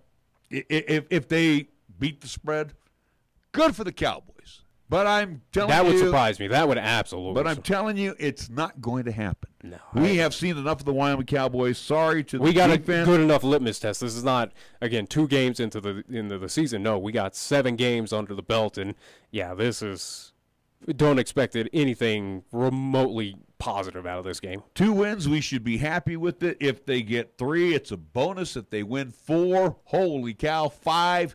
Now we're really pushing it, but this team is not going to a bowl game this year. No, you're insane if you think. No, I'm talking. You may have a shot with Air Force. You may have a shot with San Jose State. You may have a shot with CSU. Utah State, not going to happen. And New Mexico, who knows on that one, too. Again, no, you got to go to New Mexico. Anyways, though, moving on to game number 3 of our Week 7 picks, it will be number 16, NC State, 5-0 undefeated. They are 2-0 in ACC play. They will be at number 3, Clemson, 6-0, 3-0 in ACC play. This will be at Memorial Stadium in Clemson, South Carolina. 1:30 kickoff on ESPN. The Tigers are 17.5-point favorites heading into this. Overall, at least Clemson Tigers lead the series 57-28-1. The Wolfpack have won 10 of its last 13 ACC contests dating back to at least the beginning of the 26 campaign. Let's see. Also, too, the Wolfpack have suffered 10 losses, posting a 20-10 record during that frame.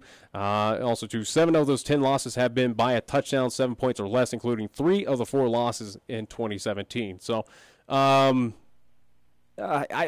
this, and not knowing much about what's going on in the ACC, I know Clemson's very good. Clemson, though, is a team in past history has been known to trip up in one game.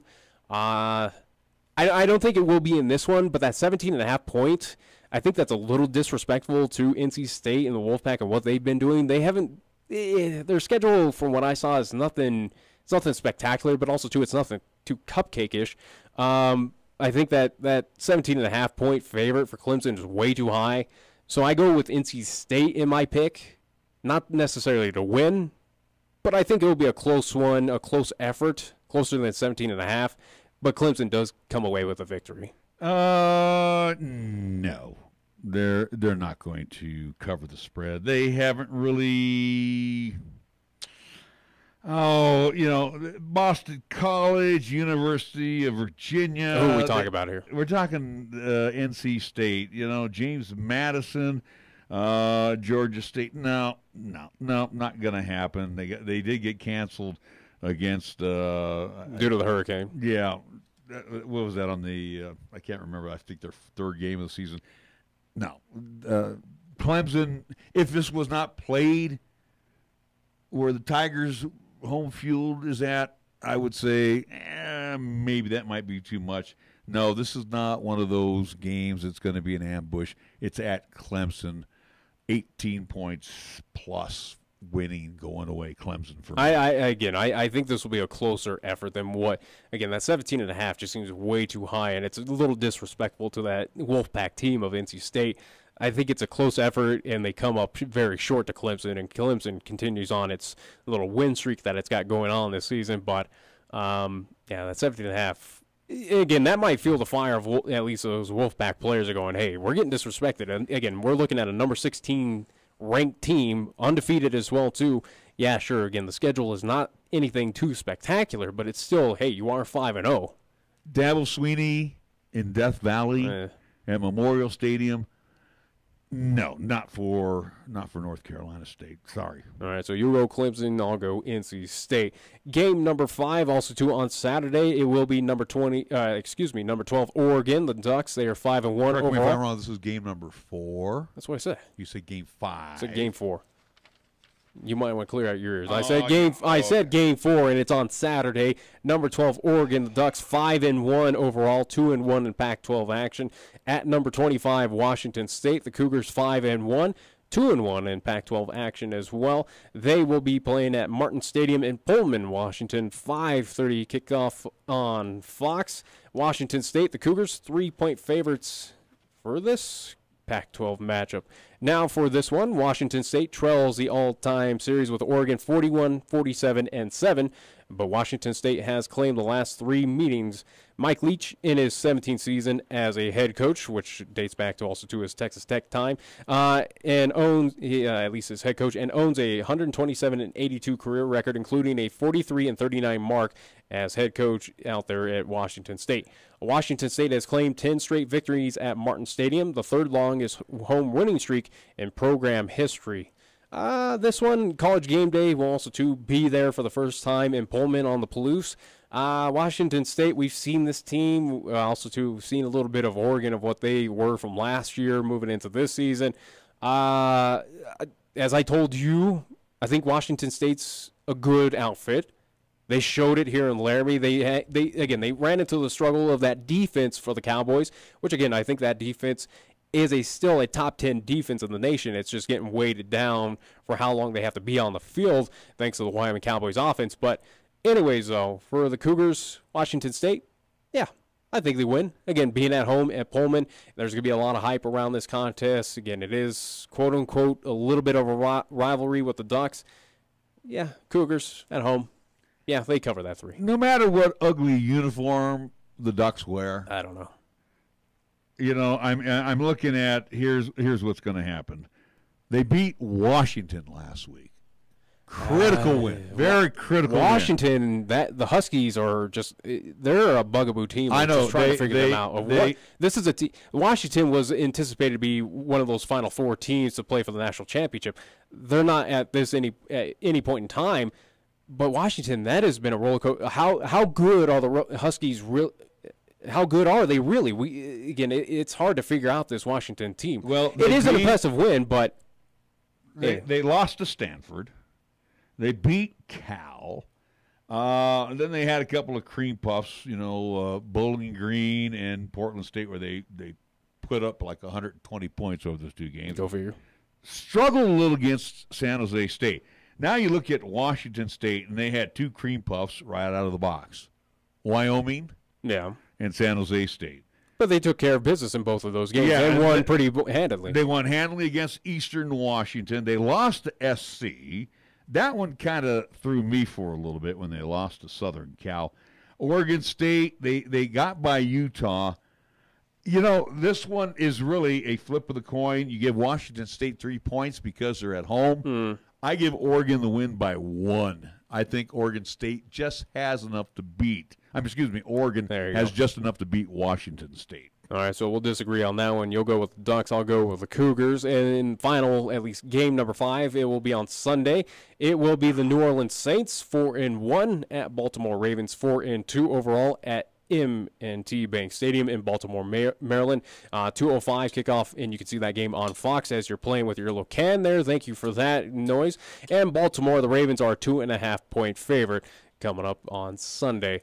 You can go. I went back and forth Mr. on this Noisemaker. one. No, I went back and forth on this one, just simply for the fact that New Orleans can score at any time, no matter even if they're down. So I'm going to give a lot of kudos to their offense. They're going to be tested by a very good Ravens defense. But if you give that offensive line, gives Drew Brees just enough time to throw the football. Of course, he's going to be going for his 500 touchdown pass this weekend. I think New Orleans is just a shade better than Baltimore. I think the NFC South Division is probably the NFC South Division is a lot better than the AFC's North Division.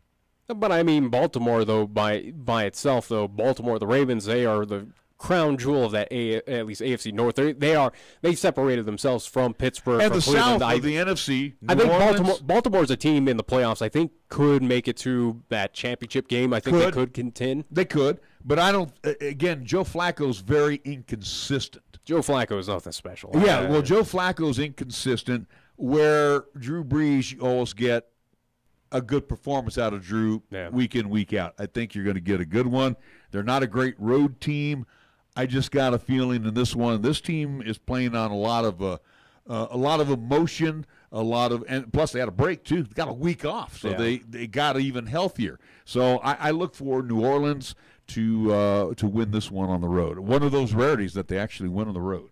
I don't think it's a rarity for this team, but yeah, I think the Saints as well. They do get the victory in this. Drew Brees, you can say what you want. Again, he's one of the elite quarterbacks. He certainly has broken NFL records.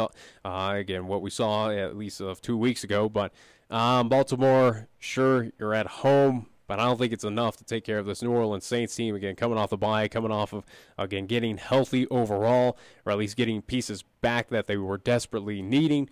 Yeah, Saints, this New Orleans team has a feeling, especially out of that NFC North where the Vikings are not that elite team as what I thought they were going to be. The NFC East is just completely garbage. The Saints, I could absolutely see Saints and Rams for the NFC. The NFC South with New Orleans, Carolina, Atlanta, even Tampa Bay, you kind of sweep away now. Yeah, they'll be the number 4 team, but I'm just saying those 3 out of 4, and Atlanta will catch fire because they can score anywhere on the field as well. Their defense is just killing them right now. But the point is that NFC South is a tough division right now. It's probably one of the best divisions in all of NFL. I'm trying to think. Yeah, I don't think the AFC West. Nah. NFC West. No. NFC North, no. Yeah, I'd say the NFC South, absolutely, probably your best division in football. The NFC North, where you mentioned Green Bay, Chicago, and Detroit, they're going to be tough on each other. But yeah, they're not going anywhere. Minnesota's they've lost a lot of respect in what I thought this Vikings team was going to be. They are not anywhere close. Yeah, I think the Saints right now, they vault into where Rams are up there as the best team. Rams, they've got that West wrapped up. I think the Saints right now are proving so far that they could be that number 2 team in NFL. And I'm not just talking the NFC. I'm talking all of NFL, including with Kansas City. If you put a head-to-head between the Saints and the Chiefs, I think Saints win that one. But they're such a quick strike offense. I mean, they can score anywhere, anytime. That's kind of how they've kind of built up things. Yeah, so, again, I like Baltimore defensively, and they should do well, maybe in shutting down New Orleans. But, again, you got Drew Brees. That's all you need to have. All right. Anyways, those are our Week 7 picks. Again, for tonight's contest, we both agree on Arizona. For Saturday's Utah State, Wyoming, we both agree with the Aggies. On NC State and Clemson, you go Clemson, I go NC State. Oregon versus Washington State, you go Oregon, I go WSU. And Sunday's New Orleans Saints Baltimore contest, we both agree with the New Orleans Saints. And again, all that information will be posted on 1480KRAE.com under the Wyoming Sports Talk Today page if you're curious. All right, don't forget tonight, Broncos and the Cardinals. You can forget it. I plan on it. Like I said, I'll be a looky-loo. That's about all I can say about that game. I'll look in on the score. I'm more amped up for the baseball. I mean, will it be a one-year run for the Houston Astros? Again, David Price has not impressed me at all in the playoffs. It's MLB's top team right now trying to stamp its ticket into the World Series. Not surprising. And you have to like, the 2 best teams in the American League combined 211 wins by these teams. Again, but the Red Sox, everybody was kind of giving them grief. They don't have enough to beat Houston. So far, they have found the right hits at the right time. I don't think they for Boston, I wouldn't say they didn't have the talent to up in Houston. It is a little surprising that Houston is not leading in this series because I figured with Boston, it was a team that for a majority of the season was not really tested. They didn't have to worry about anything. Like, for instance, with the Astros, ran out and just kind of coasted. They were on cruise mode. And for Houston, they had to compete. They had to watch their backs with Oakland, with Seattle, or whoever throughout the AFC. Well, they got hurt. Or at least the AL West. But yeah, they did get hurt. But I'm just saying they were tested. Leave it there, though. Boston pretty much went the season healthy. Houston they had some pieces moving around. But Houston got beat up and to some key players. Altuve. Again, that's one of your key integral parts. They got over all those, at least, injuries, and they crawled back again where they were running into that injury bug. That's when Oakland was making that charge and eventually took over, at least one point in time, the lead of the AOS. But again, that's where I gave them that slight edge of, hey, you know that competition. You know how to keep these teams away or at least try to fight when at least odds are against you. For Boston, they didn't really have that test. They've just been, we go out there, we win, it's easy here, Well, and again, aside from seeing what you said about the West, you still had Seattle, Oakland, and you had the Angels to a certain degree that were competitive. Maybe all the way up till All-Star game. Well, but they were competitive in the West. But you look over in the East, in the least division, the Yankees, they had no problems with this year. Then you go look at Tampa. Tampa didn't make a run until after the All-Star break. Baltimore was toast. What run? Toronto was toast. I was going to say, what run? Because, again, at that point Tampa had that run to get into the wild card. They were looking at that. Yeah, but again, for Boston, they didn't care. They didn't have to look in the rear view mirror. It was, hey, we got a 12-game advantage against the Yankees. Sure, if Tampa Bay's making a run, it's at them. Who cares? We're so far ahead, we don't have to worry about anything. Well, I'm just saying it just had that feeling that Boston wasn't tested, that they weren't going to be prepared going into this postseason. And Boston, again, as we've seen with these upper echelon teams, whether it was Dodgers of years ago where they broke over 100 wins, the top tier team, and then they exit out early. Washington Nationals, they exit out early. It had a feeling that Boston was that team this year where they weren't tested, they cruised throughout the whole season, and then they were going to falter against a team that's been battle tested. Well, they weren't really tested against the Yankees winning in Yankee Stadium. Very good possibility they win this thing tonight at Minute Maid. The good news for the Astros is Justin Verlander is on the hill, and Verlander has been he's just been a warrior, for the last couple of seasons. The good thing for the Astros, if you do lose, at least for that fan base, hey, at least you got one. You got one last year, if anything. Yeah. It's more than other teams can say. Yeah. 2 in the NL West. Well, and then you look at the Dodgers and the Brewers series. It will go back to Milwaukee for Game 6. Will there be a Game 7? Could be. I'm surprised. The only thing is what I'm seeing here, and it always happens. Guys that are talked about as the big studs like Yelich, MVP. He's been on a milk carton in this series. Kane. Yeah. Yeah, I mean, he got a couple of hits last night, but Lorenzo's been on. He's been on a milk carton too. He's more kind of shine on defensive plays. I understand that, but he's your leadoff guy. He's got to set the table. Yeah, it's just odd where you do have those superstars that just for whatever reason have no issue during the regular season. Postseason they just don't come to play. Well, they come to play. They just can't get anything. It's certainly hurting the Brewers right now. This is a series. Again, I thought Brewers would easily take care of business. Again, in 5 games, Dodgers showing that, hey, they got a little fight in them. They know how to come back, or at least they know they've been here, done it many times, and they know how to get over this. I said both series would go 7. I feel a lot better with the Dodgers-Brewers going 7. Yeah. Boston, that one I'd say wrap very up good tonight. possibility.